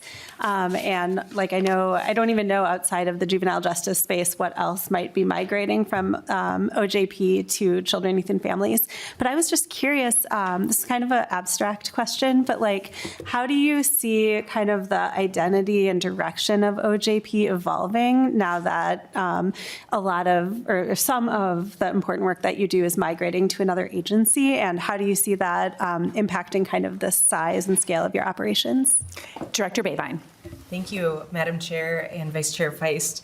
That's a great question. So just to clarify the programs that are moving to the Department of Children, Youth, and Families from Department of Public Safety and OJP. That transfer is on June 18th this year, so we have a couple months left. But the programs moving are the Office of Restorative Practices, the Youth Justice Office, and the Youth Intervention Program, grant program that will be going underneath the Youth Justice Office, but they're not there now, so we like to call them out separately. So we are really looking forward to the opportunity for those programs to be embedded in the Department of Children, Youth, and Families and really benefit from that collaboration and that the work that they'll be able to do there.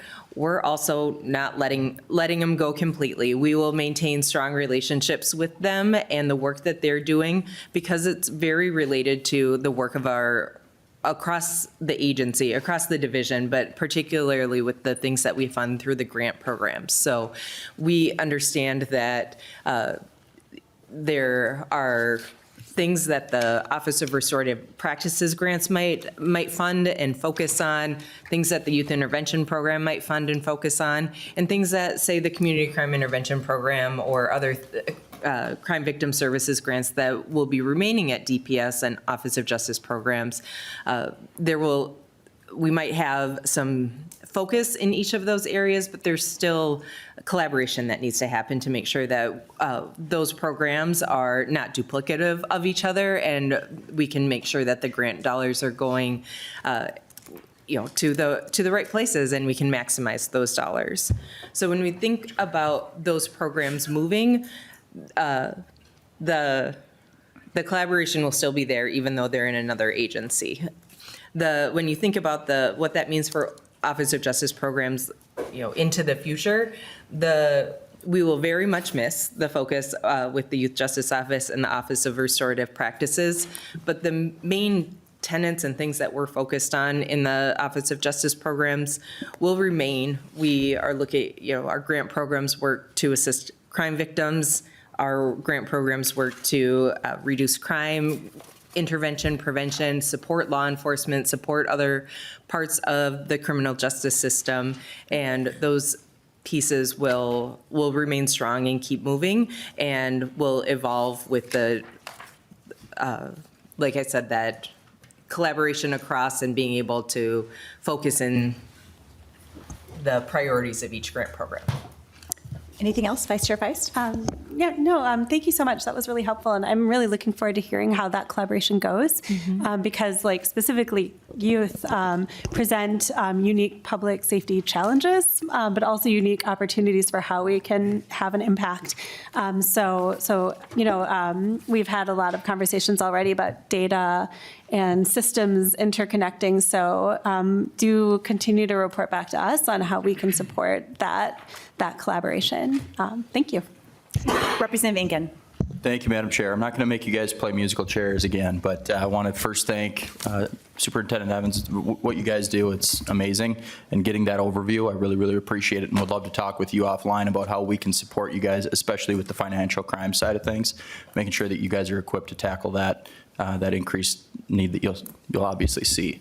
My question goes to Fire Marshal career. So when it comes to these charter schools, I know some of them are owned by somebody else and they're actually subleasing that space. So I believe it was 1954 when the federal government imposed fire marshal standards on schools after 96 children died in a fire, and we haven't seen a death since. So obviously what you guys are doing is working. But if we are going through those charter schools and seeing an increased need for different changes to comply with those standards, would that payment come from the charter school itself or from whoever owns that building? Is that something that you know off the top of your head? And I know it's kind of in the weeds, but just wanted to check and see. Fire Marshal. All right, thank you, Chair Moller, and thank you, Representative. So it would depend on the lease agreement on who's responsible. When we do inspections at properties that are leased, we have to get approval from both the owner and from the leasing entity. So in this case, the charter school, because we're there, any action we write is really going to go to the building owner, and then it becomes that private matter of what's written into the lease agreement on who's responsible for which correction. Representative Engen. Understood in full. Thank you. And I have a question for, I think it is Director Babine. It's about the Icy Poet, and then on the slides, I was just curious, it says the funding is for approximately 75 peace officers, $2 million in each year. Is that 75 per year or 75 per the biennium? Director Babine. Chair Moller, I believe that is for the biennium, so 75 total with the 2 million each year. Okay. All right, thanks for that clarification for me. And then I just want to ask about federal cuts. I'm going to do this in a way that is really relevant to the budget. I'm not trying to inflame anyone. I just want to make sure that the things that you're talking about funding here aren't reflective of any potential cuts or freezes at the federal level that at this point. Is that correct, Commissioner? Yeah, Chair Moller, yes, that is correct. We are all waiting more information from the federal government and what may happen, but does not include any potential cuts from the federal government.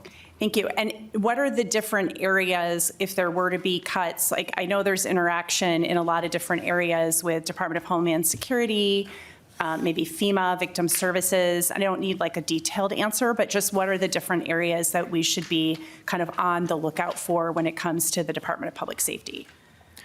Well, I think there are, Chair Moller, members of the committee, I think there are federal funds that flow through several of our different divisions in the Department of Public Safety. Certainly the most recent one that has gained some attention is from FEMA, and we're continuing to watch how that may be implemented. You know, there are some discussions about what FEMA may be doing in the future, but as of right now, we have not been informed of any cuts from FEMA in funding. Certainly, there are federal funds that flow through the Office of Justice Programs. There are certainly funds that flow in through Bureau of Criminal Apprehension, and there are likely others that I'm not thinking of right now. But we are, like all of us in state government, continuing to monitor the status of any of that federal funding, and will react, based on whatever actions may be taken by the federal government. Thank you. And it would be helpful to us if you see things that are frozen or not coming through, just to keep us in the loop as well as we're trying to put together the state budget. Thank Absolutely. you. All right, moving on. Thank you. Yes, thank you, all of you. Appreciate it. Next person. Next presentation we have on the agenda today is from the Department of Corrections. Welcome to the committee, Commissioner Snell. Please state your full name, title, and begin your presentation.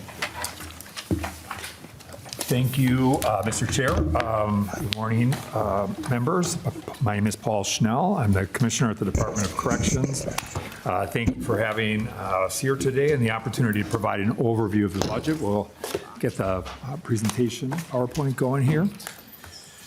First, I'd like to provide all the members with some context for this discussion. The DOC has approximately 4,300 staff in our facilities, central office, and in the community. The DOC operates 11 prisons with a combined capacity of 9,500 beds, though that number reflects facilities when they are fully double bunked.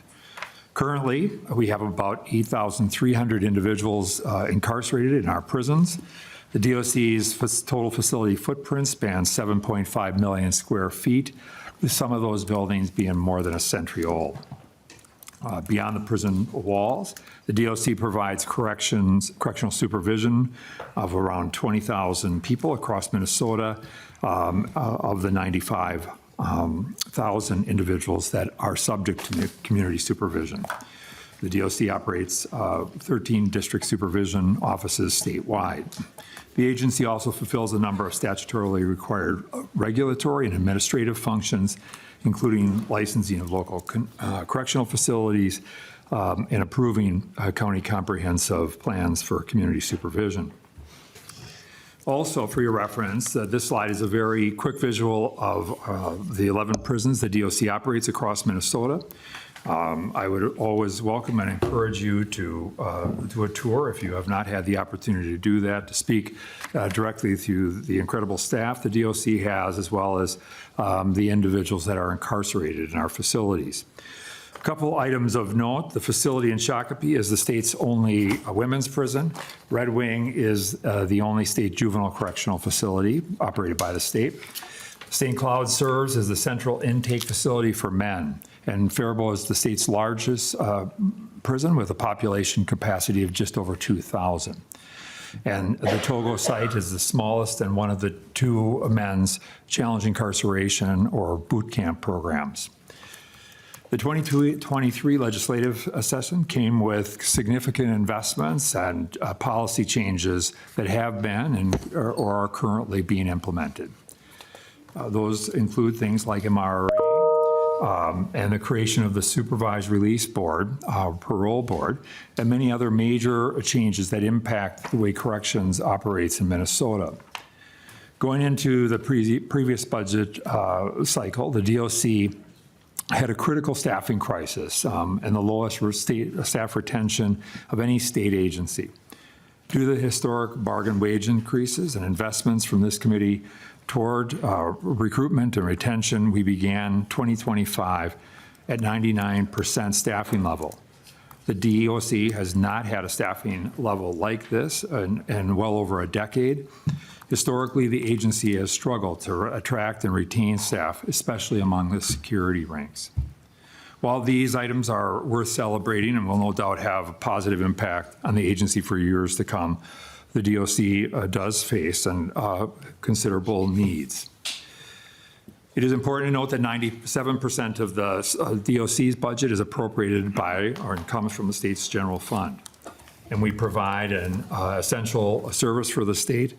Not only do we have a constitutional obligation to provide those who care for those who are incarcerated, but we must also maintain the safety of the public, our staff, and those incarcerated around the clock each day of the year.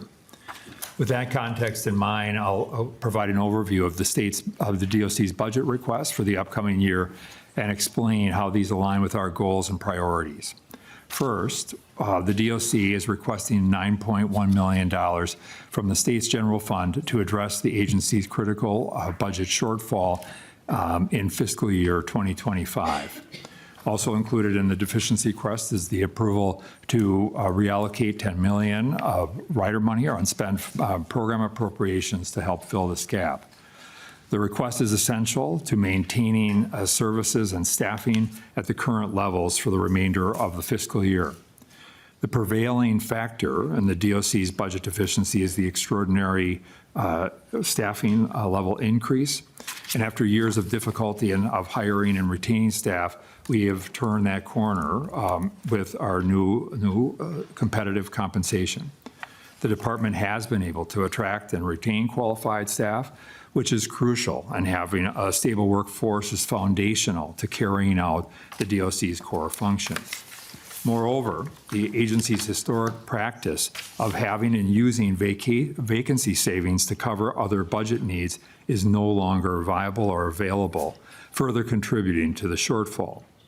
This request is urgent to ensure that the DOC is able to operate the remainder of the fiscal year.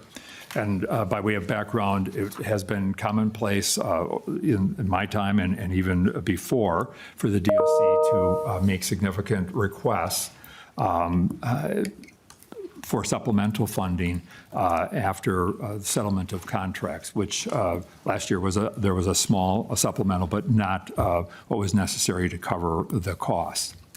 Next, the DOC is requesting in the governor's recs an operating adjustment of $43.3 million for FY26 and $66.9 million for FY27 and each year ongoing. The reasoning for this request is similar to what I had just discussed. Our staffing improvements have been vital for ensuring and providing essential services, but that has placed significant pressure on the department's budget. By way of note, it is not uncommon in an agency as large as ours to budget at with a vacancy gap, which can create problems and does create problems when we finally get to full complement. As we continue to maintain a larger, properly compensated workforce, this increase is necessary to support full staffing and associated costs such as step increases in benefit costs and the necessity to meet our operational needs going forward. The next proposal is the sunsetting of state funding for sentencing to service, or STS, program at the close of the current fiscal year. This program provides an option for nonviolent and individuals incarcerated in county jails to be sentenced to a period of supervised work in the community, often while they are in jail. However, county participation and crew size in the program have steadily decreased over the years, and notably since 2019. The number of individuals completing STS in 2019 was about 5,600. Now that number is cut in half to approximately 2,800 individuals. The state covers 25% of the costs associated with STS, and the county covers the remainder of the costs. While this is a difficult decision, it is not the best use of agency staff or resources to continue the program, as the cost per client becomes very high. Sunsetting STS, the state will realize an annual savings of approximately $1.8 million.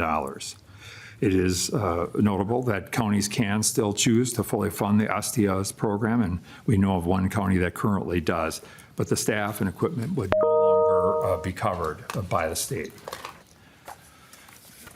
Next, I want to briefly, another item you'll see in the budget request is the bed costs associated with the governor's proposal to increase criminal penalties for theft of public funds. The numbers and costs associated with this are listed on the slide for your reference.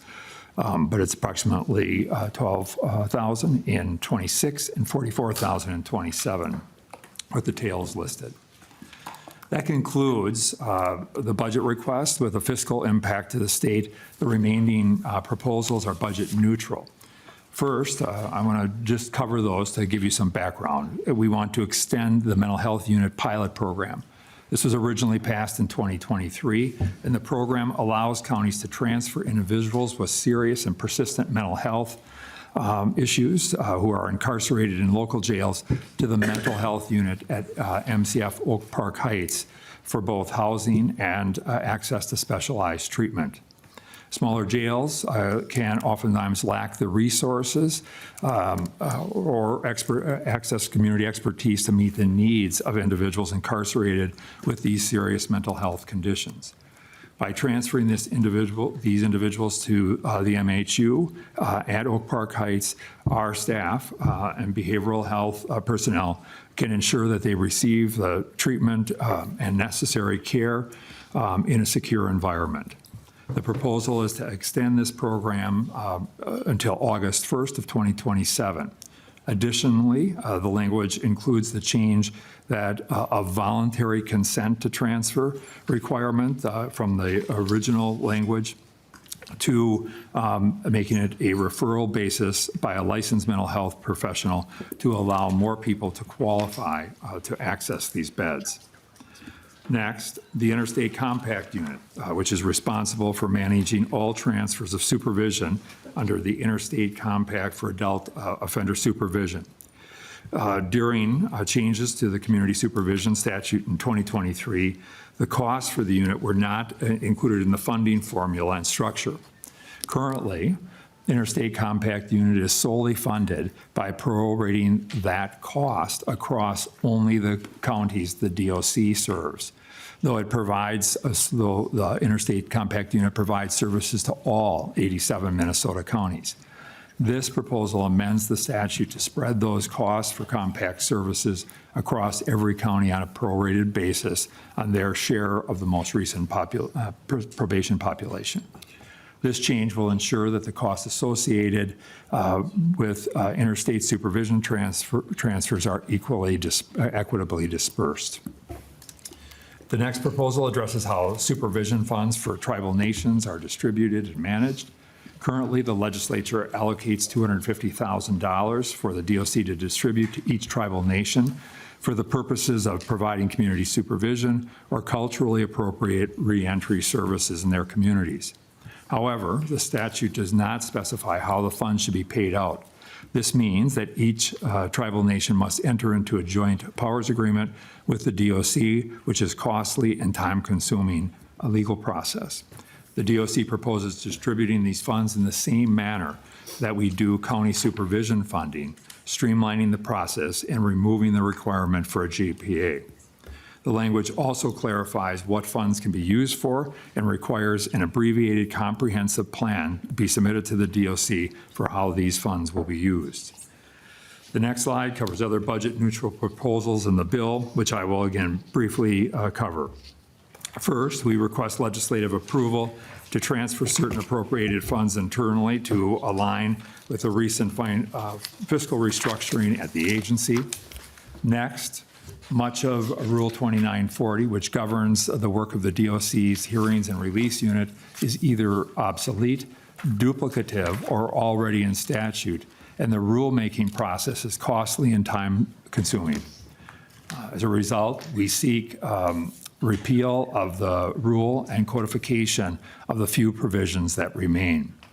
Next, we would like to expand the definition used for correctional employees included in fictitious emergency felony policy passed last session. The current definition only covers those physically working in a prison or correctional facilities and not supervision agents or other staff who are exposed to similar risk of retribution.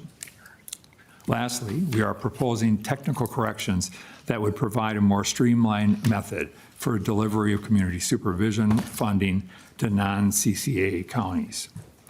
And finally, chairs and members, by supporting the DOC's budget priorities, we ensure accountability for those offending against our state and community, the security and rehabilitation of those committed to the custody of the DOC or our supervision, while upholding the constitutional obligations and supporting the safety and improved outcomes for the good of Minnesota. With that, Mr. Chair and members, I would stand for any questions the members may have. And I do have phone a friend here from our fiscal team to help me if there are specific questions. Start off with Representative Schwartz. Yes, thank you, Commissioner Schnell, for that. I do have a question. Why should we increase the Department of Corrections budget when an active, ongoing internal investigation is being conducted in Lino Lakes men's facility that is seeking to reprimand correction officers who are questioning the DOC purchases of women's mascara, high heels, lipstick, and underwear for males convicted of criminal sexual conduct? Commissioner Snell. Mr. Chair, I'm a bit confused by the question, but I think there is an internal investigation because of Minnesota state law requires that investigation of the disclosure of information that is private. That's what we're doing, and that will continue and is necessary by virtue of the laws of this state. Representative Schwartz.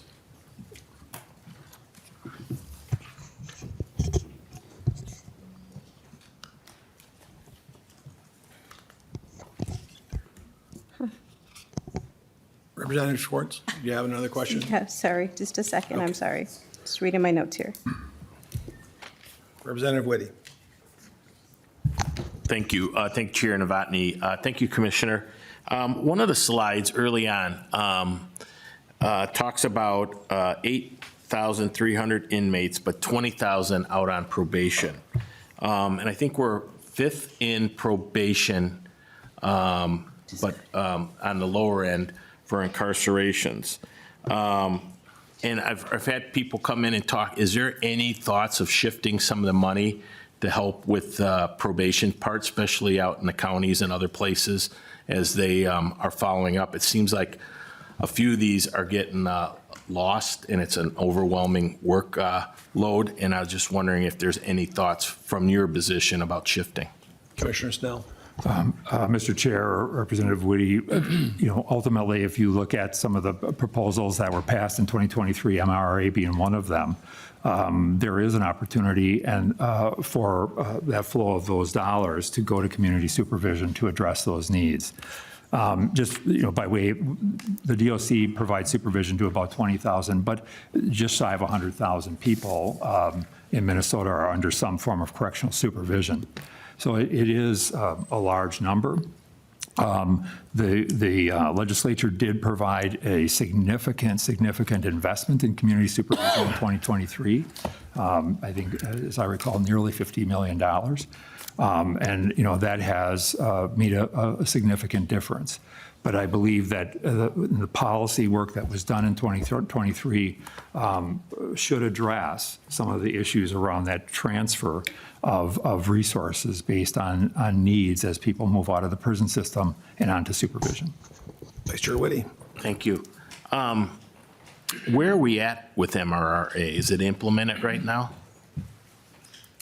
Commissioner Snell. Mr. Chair, Representative Woody, we have finalized the policy. It's been published.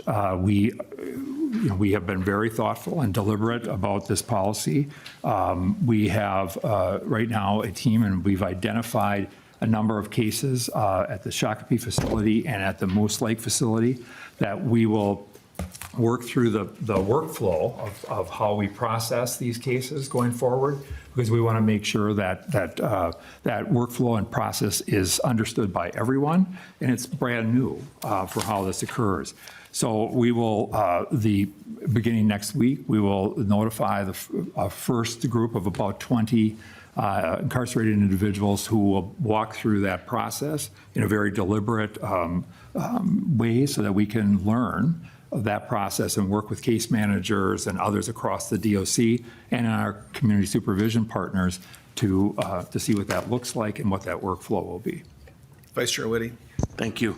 I trust that you have an idea on it. And the reason I'm asking for the shifts is I think something that was implemented in 2023, we're not there yet. We got a lot of cases. I'm hearing people come in and talk about cases that are getting lost, and it's going to cause us problems. And so that's why I was looking for the short-term fix, if we can do something until this is fully implemented, because I think it is starting to, from what I'm hearing, is more and more frequently. So I trust that you got a good handle on it and that you will be able to, maybe in the short term, put some fixes until we're fully operational.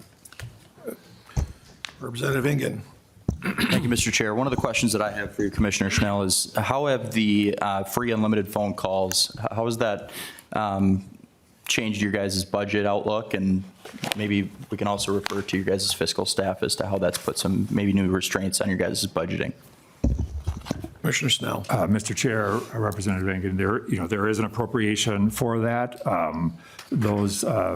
We have seen a significant amount of increase in access to phone calls. We run approximately 7 million minutes of phone calls per month as we do this, and the appropriation covers the cost for that. Representative Engen. Thank you, Mr. Chair, and thank you for that. That's a staggering number, 7 million a month?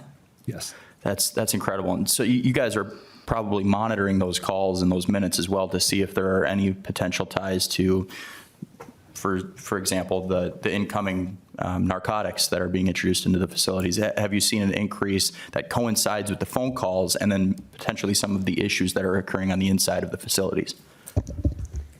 Commissioner Snell. Mr. Chair, Representative Engen, we certainly and historically always have. It is, whenever there's a phone call from a correctional facility, it talks about the fact that those calls are recorded, monitored, accessed. And so we have always used that to ensure both the safety of the facility and staff. And I wouldn't say that we have necessarily seen an increase. What we have seen is certainly a profound impact on, I think some of the families of incarcerated people who, as you know, 70% of the people who are incarcerated have children. And in some cases in the past, they were paying several $100s per month to have contact between an incarcerated parent and the child. And today, those things can happen at no cost. And really what that means is that those families are not taking those dollars that could really benefit the well-being of the kids and the community and using them to maintain that contact with the incarcerated parent. So I think that does happen, but I can't say that the phone calls have resulted in increased criminal activity. Representative Vingan? Thank you, Mr. Chair. No, and of course, we want them to have that contact with the family, and we're not saying otherwise, but we are saying we need to be monitoring these, and we need to be recording them in real time. Having somebody listen in and say, is this a phone call that is to a family member that's, aiding that family as they're separated, or is this something else? Have you guys been actively recording and monitoring both? Commissioner Snell. Mr. Chair, Representative Engen, we actively record every call. We don't listen to every single call every day. We never have historically. We are looking at technology changes that we are seeing coming, and that's things like AI, which ultimately will be able to in real time monitor and watch for certain signals or things that may create problems. And as we do that, that can be really helpful as we go forward. But that is not something that is viable or really happening in places across the country right now. We're starting to see some of the people who provide the phone systems to be able to offer those services, but just beginning. Representative Vingan? Thank you, Mr. Chair, and thank you for that answer. I appreciate that. What about the iPad use? Are there restrictions as to what they can access? Are they being monitored or recorded? Obviously, you don't want somebody convicted of CSC to have complete internet access at all times whenever they so please. Can you tell me a little bit about what the internal structure is up around that? Commissioner Snell. Mr. Chair, Representative Engen, there are a number of different programs or models for the use of that technology. One is those incarcerated folks that are involved in higher ed programs or education programs generally, even adult basic ed in many cases have access to a tablet that is specific to educational content. Then we have a contract for and are implementing more broadly tablets that would get provided to people. Those tablets would have, it's controlled content, it's a controlled network, and that they can do effectively what we might be able to do in a different, more controlled kind of environment, things like pay for, purchase, music, streaming. They could purchase, access to certain news things, but it's all contained within that network and does not go out to the broader network. Representative Vingan. Thank you, Mr. Chair. Last question here. So what content can't they access, and have you guys seen any issues as to access that they have gotten via those iPads? Commissioner Snell. Mr. Chair, Representative Engen, we do monitor, we do track. We did have a breach of the tablet security in the education program at Faribault. That did result in a significant internal investigation that resulted in 2 people being charged with access to inappropriate or unlawful content on the outside. We have worked with that vendor. There was a contract vendor that provided those tablets and provides those tablets to correctional facilities and DOCs across the nation. And they were surprised by that somebody was able to crack through that firewall and access the outside. We have worked with both Minute and that vendor to secure that. We have disciplined any of the incarcerated people who are found to have access to altered tablets And as I mentioned, 2 people are being criminally prosecuted. Thank you. Representative Harder. Thank you, Chair Novotny. It's nice to see you, Commissioner Chanel. My comment and/or question has to deal around a popular program called Sentence to Serve. And it is a very popular tool to use because people that don't have the means to pay back their fines, as you stated in the brief here, it's a tool for them to use to pay back their debt to society. And this program is popular, I would say, across the state. I'm just going to talk about my county in particular because we do use them frequently. And they do tend to learn some skills that hopefully will transfer into employment to keep them out of the correctional system. So some of the things that they do in my county would be painting of walls. They take care of the parks, whether it's picking up litter, mowing. They help with the county fairs. If there is flooding, there's debris to pick up, they help with that. And it's just an important service for the residents of the county because then the people in the county, they see people paying their debt back to society. And I think people really like that their tax dollars are actually going to a program that they can see a benefit to that. And you talked about that there's a decrease of the number of people that are going through this system. And the question that I have, would you say that one of the reasons why the number of people using this program is decreasing is because the level of crimes that people are committing no longer fit the parameters of what's in that program? Commissioner Snell. Mr. Chair, Representative Harder, I think that the challenge here really is over the course of time that, counties establish their own policies around who, like, for instance, if you have somebody who's incarcerated in their county jail, who can participate in STS, so they may get a day of jail credit, and at the same time, working a day on a crew would give them a second day, so they can effectively get double credit for that day by doing STS.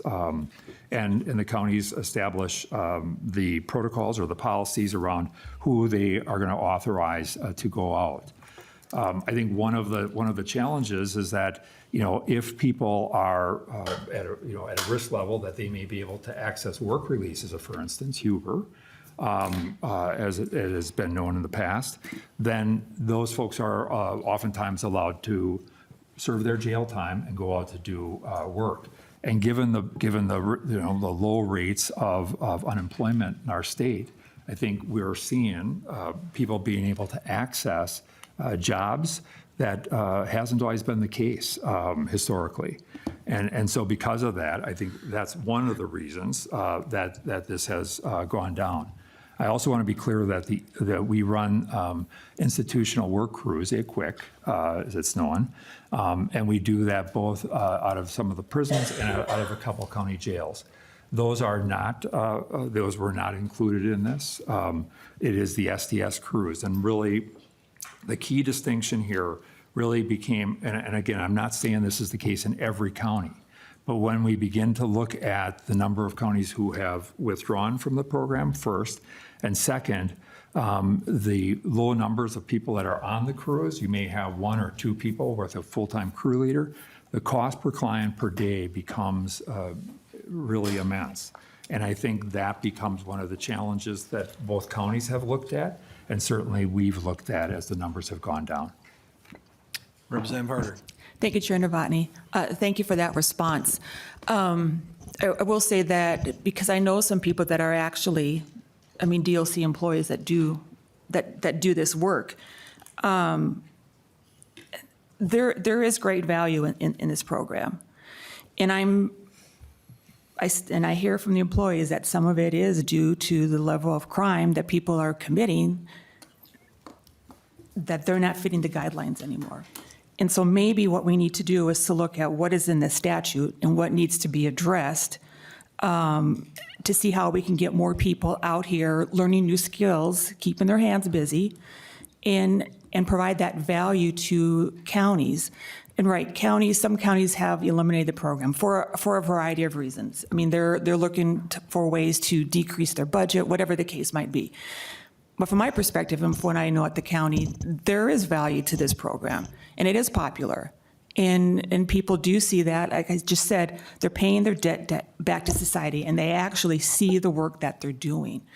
And so my recommendation to the governor, if he's listening, is that maybe he needs to take another look at this particular program and how can we change it to make it better for counties and state to use the program, because as you drive around, there's plenty of trash to be picked up.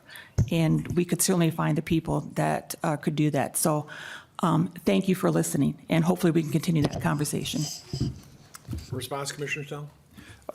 Mr. Chair, no, I appreciate that, and I don't want to diminish the value of the program. Trust me, I think it, we simply, as we did analysis, you have to begin to look at, and we're trying to take a look at programs even that we operate within the DOC, and look at what is the cost per day per client, and what's the ROI, what's the impact on public safety, all these things. But the points you made are well taken. I appreciate that, and I respect the fact that it has been a very popular program over the decades. Representative Kern. Thank you, Chair, and thank you, Commissioner, for the presentation. I just have a quick question on the tribal supervision funding changes. And you had mentioned that it changes having to do a contract. I just wanted to ask if all of the 11 tribal nations were consulted with this change. Commissioner Snell. Mr. Chair, Representative Kern, yes, absolutely. This is in their best interest and ours, and I think it, the requirement, in terms of what's the agreement, there is a funding agreement that effectively happens through that modified comprehensive plan. And these comprehensive plans are done in every county across Minnesota relates to supervision. So it does comport with exactly what happens by practice across the state. Representative Kern. Thank you, Chair, and thank you for that answer, and I really appreciate the collaboration. That's all I have. Representative Hudson. Thank you, Mr. Chair. Commissioner Schnell, I wanted to ask a couple of follow-ups based upon the line of questioning from a couple of my colleagues here, starting with the line of inquiry from Representative Schwartz regarding the investigation in Lino Lakes due to what's been characterized as a data breach regarding the accommodations for trans-identifying individuals in that male facility. I'm looking here at the document that was provided to Alpha News, and I can see where the data practices concerns are. They're identifiable individuals, OID numbers, preferred names. That's data on individuals, as I understand it. Certainly understand where that would require under statute, as you noted, an investigation to find out how that information got leaked to the press. My question is, the other two tabs there, which is kind of like the approved requests and the approved property, including women's undergarments, eyeliner, mascara, high heels and such, are those, if that information, if the personal information data on individuals had been redacted and we just had the list of accommodations that have been made, would that, in your view, be a violation of data practices under current state law and necessitate the investigation that's ongoing in Lino Lakes? Commissioners. Mr. Chair, Representative, I think, if somebody were to ask what are the range of accommodations that get provided across the DOC, that information is available to people. There's a process for it. We have policies that indicate how those requests come in and who provides that information. But that information itself would not be improper to be shared. It's broad general data that is not specific to an individual or as long as it's not necessarily identifying, that's the issue. As you point out, in this case, there is private identifying data. And again, I would go back to the fact that when you look at this issue, this is a medical issue that's grounded in gender dysphoria. And that's really why accommodations are provided. And we provide a host of accommodations across the DOC, everything from single bunking units to no top bunks to wheelchairs, canes, you name it. We provide that, and we would be happy to provide a list of the range of accommodations that people have, and it's long and comprehensive. Representative Hudson. Thank you, Mr. Chair, and thank you, Commissioner Schnell. I appreciate the fact that you're affirming the public's right to know both DOC policy and how it's implemented, and certainly trying to require that data in the appropriate fashion is well advised. My second question was regarding the line of questioning from Representative Ingen regarding the free phones.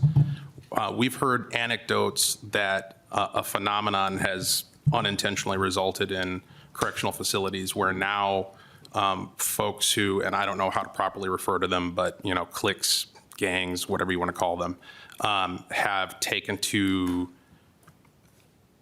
limiting people's access to phones and requiring some form of extortion of pay me this, pay me that, give me this, give me that, in order to be able to call people.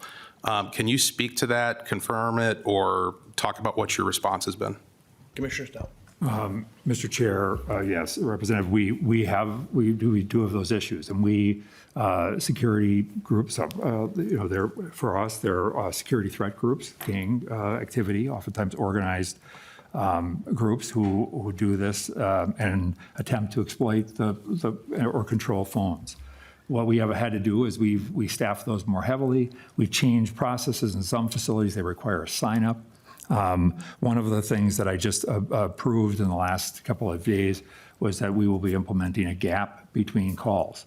So right now, a person, phone call is 15 minutes in length, but a person could end that call and start another. What we are going to do is implement a process whereby there would have to be a gap. And what that will allow is for a better, easier monitoring of calls and not allowing certain groups to control phones for their group versus allowing access more broadly. And this is a phenomenon that happens in every DOC.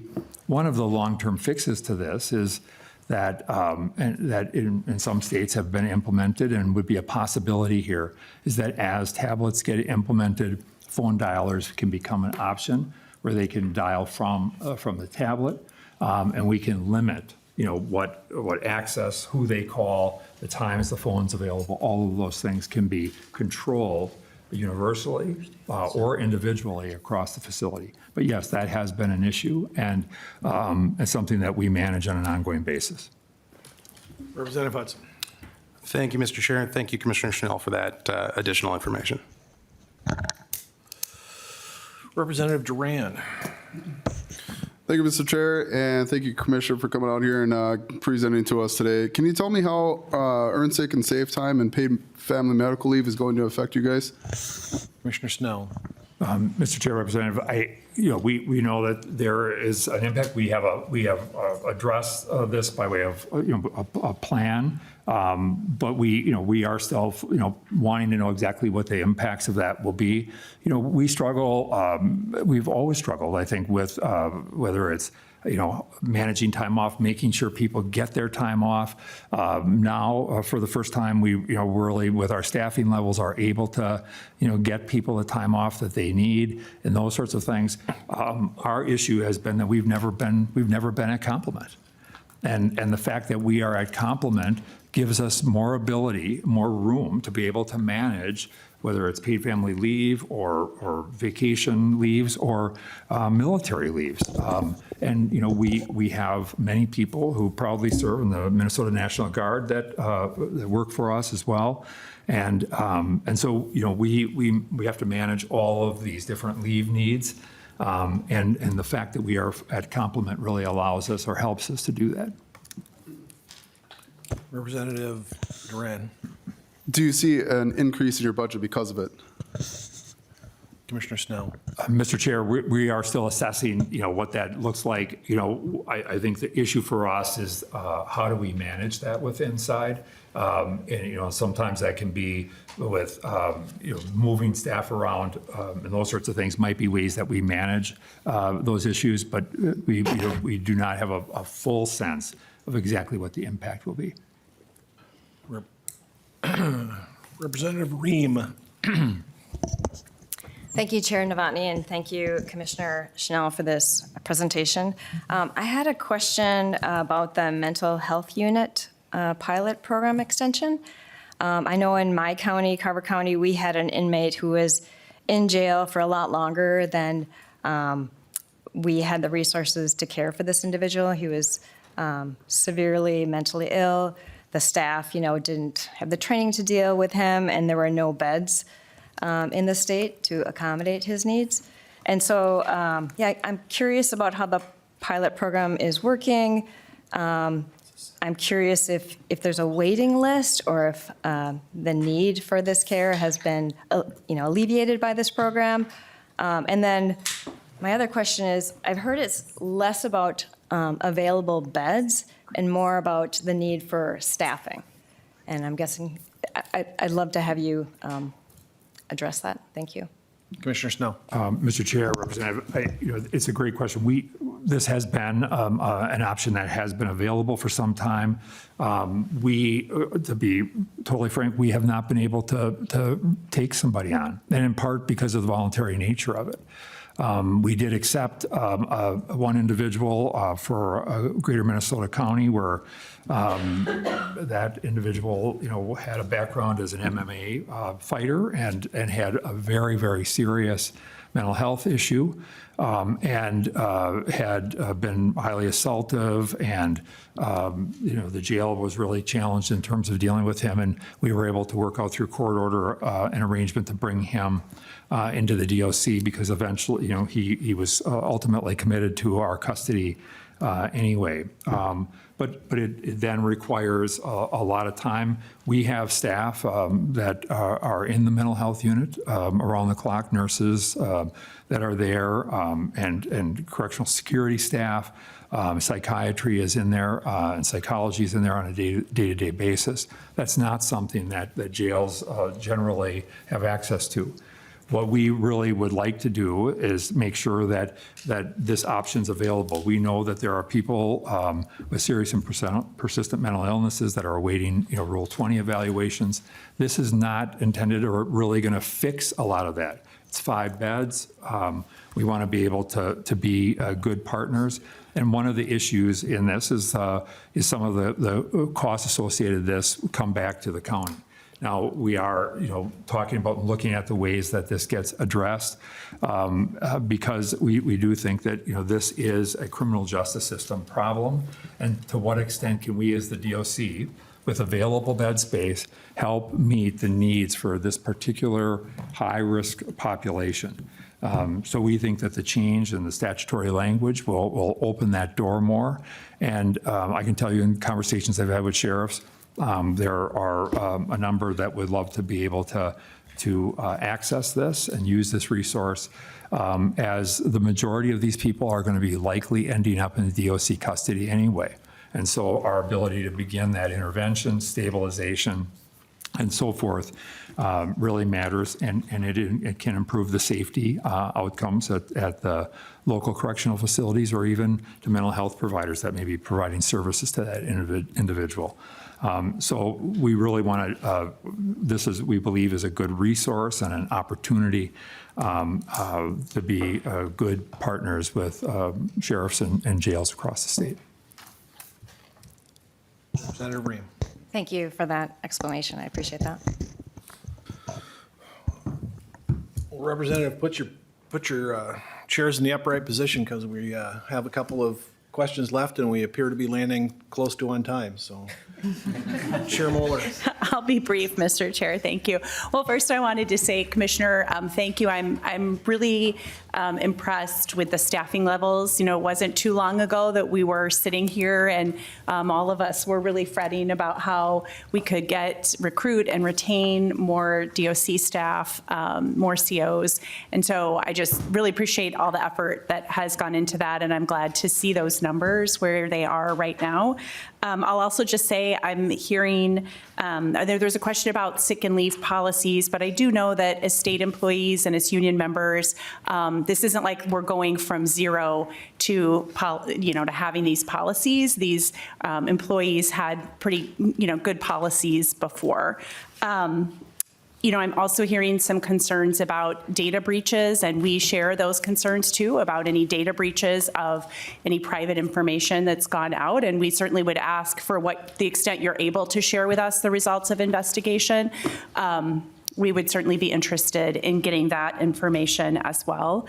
There were a lot of questions, I think, about phone calls, and I think there's some bills coming on Wednesday related to that, so hopefully you'll be back as well for that. I'll just note that, as we heard from the Secretary of Public Safety in Oklahoma, for those of you who weren't on the committee yet during the interim in December, we had a really great presentation from Secretary Everett, because Oklahoma has really done a lot with rehabilitation.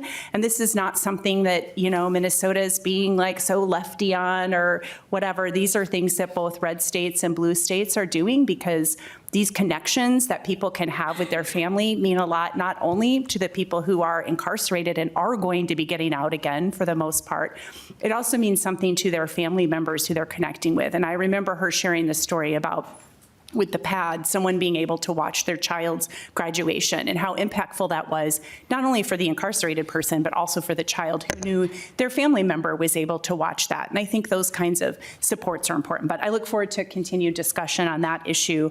And then finally, Vice Chair Whitty, you had mentioned it was earlier on in the questioning, so I can't remember all of it, related to supervision in the counties. And I have thought a lot about how our fiscal notes that we get don't reflect the impacts that counties would have with the supervision costs. And I'm really interested in exploring that in the interim and thinking about ways we can better address that. I think there's a bill coming. The counties, of course, are coming with a request for more funding. And so we'll certainly consider that. But I do think it's some work we can be doing in the interim to kind of tackle that issue. And I welcome the opportunity to work with you on that if you're interested. Thank you, Mr. Chair. Thank you. Commissioner Snell, I just have a couple questions for you real quick. In the past, we've talked about the mail scanners. Do we have mail scanners at all facilities for, I believe they're the drug scanners? Mr. Chair, yes, there are ion scanners at all facilities. There are, in fact, with an appropriation on some security technology dollars from last go around, they're the final purchase of a few more to be able to make sure that we have double coverage. We still get a lot of publications, books, all of those things go through ion scanning. Thank you, Commissioner Snell. Next question: the text behind system that that you implemented last fall, I believe it was, to cut down on the drugs being introduced into the prisons. What is that costing right now, and when will that be open to bidding for competitive bidding? Mr. Chair, that the annual cost on that is $500,000, and the RFP is in development. That was a one-year contract, and will be going out to bid. Thank you, Commissioner Snell. Out of that $500,000, is that the cost of the service or the plan, and does that include the printing? Because it sounds like what I'm being told is we end up printing back here in Minnesota. It's electronically transferred back here after it's scanned and then printed here? Mr. Chair, no, the text, when all mail going to text behind gets scanned, photocopied, and shipped to each facility for each individual incarcerated person for distribution. So we do not photocopy that mail that goes out to them. So that $500,000 includes the printing? Mr. Chair, that's correct. Thank you. We've talked a lot in the past about the OPA backlog and staffing. Are we currently fully staffed on OPA? Mr. Chair, we are fully staffed. OPA for others is the Office of Professional Accountability. That is fully staffed, and I believe they are actively working on 24 cases. Thank you, Commissioner Snell. And of those 24 cases, what's the backlog in cases? Do we have employees that are not currently at their assigned workstations because they're awaiting the results of those investigations? Mr. Chair, we do have a couple of employees that are on leave status. Sometimes that is because of outside investigations that the DOC is not directly involved in. In other words, they may be a subject of a criminal investigation that makes them ineligible to be inside. So we do have instances of that. So Commissioner Snell, to be specific, do we have any staff that is currently being investigated or waiting for the results of the OPA investigation that are not at their current workstation? Mr. Chair, I believe there are one or two that are in that status. And then there is, I believe, one who is out based on a outside investigation. And Commissioner Snell, last question on OPA. How long is that staff or a couple staff been out of their current workstation? Mr. Chair, right now, we are running approximately on the max side about 6 weeks for the turnaround in those cases or less. And so as we've filled out that unit, they're able to turn those cases much quicker. Usually it's somewhere between four weeks, and right now we want to have them all completed within 6 for sure. It just depends on the complexity of the investigation and the number of people that may need to be interviewed. Thank you, Commissioner Snell. Last question I have, and it's more of a technical question. When we calculate the savings of eliminating the STS program, at least as it worked with the county sentencing when I was still there, they got credit for the work credit. So if they had a good time, and they'd also get a credit for the work credit, so they could double up their time and cut their sentences down. Does it work that same way with the state correctional or the state STS crews? Mr. Chair, no. The ICWIC crews, they do not get a double credit.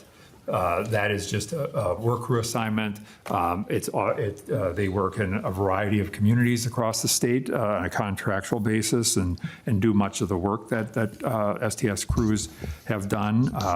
But generally, that's more around in the areas of the prisons. And then I think there are 2 or 3 outstate counties that we operate ICWIC crews out of their county jails as well. But no, they do not get double credit for that. All right, that's all I have. And sticking with the landing fees, not only do we need to put our trays up, it would really help staff when we clean up if we put everything together and start cleaning up. Obviously, we've got a collection of drinks and things like that. If we can help our staff get cleaned up because they want to get out of here too. With that, members, that concludes today's agenda. This meeting is adjourned.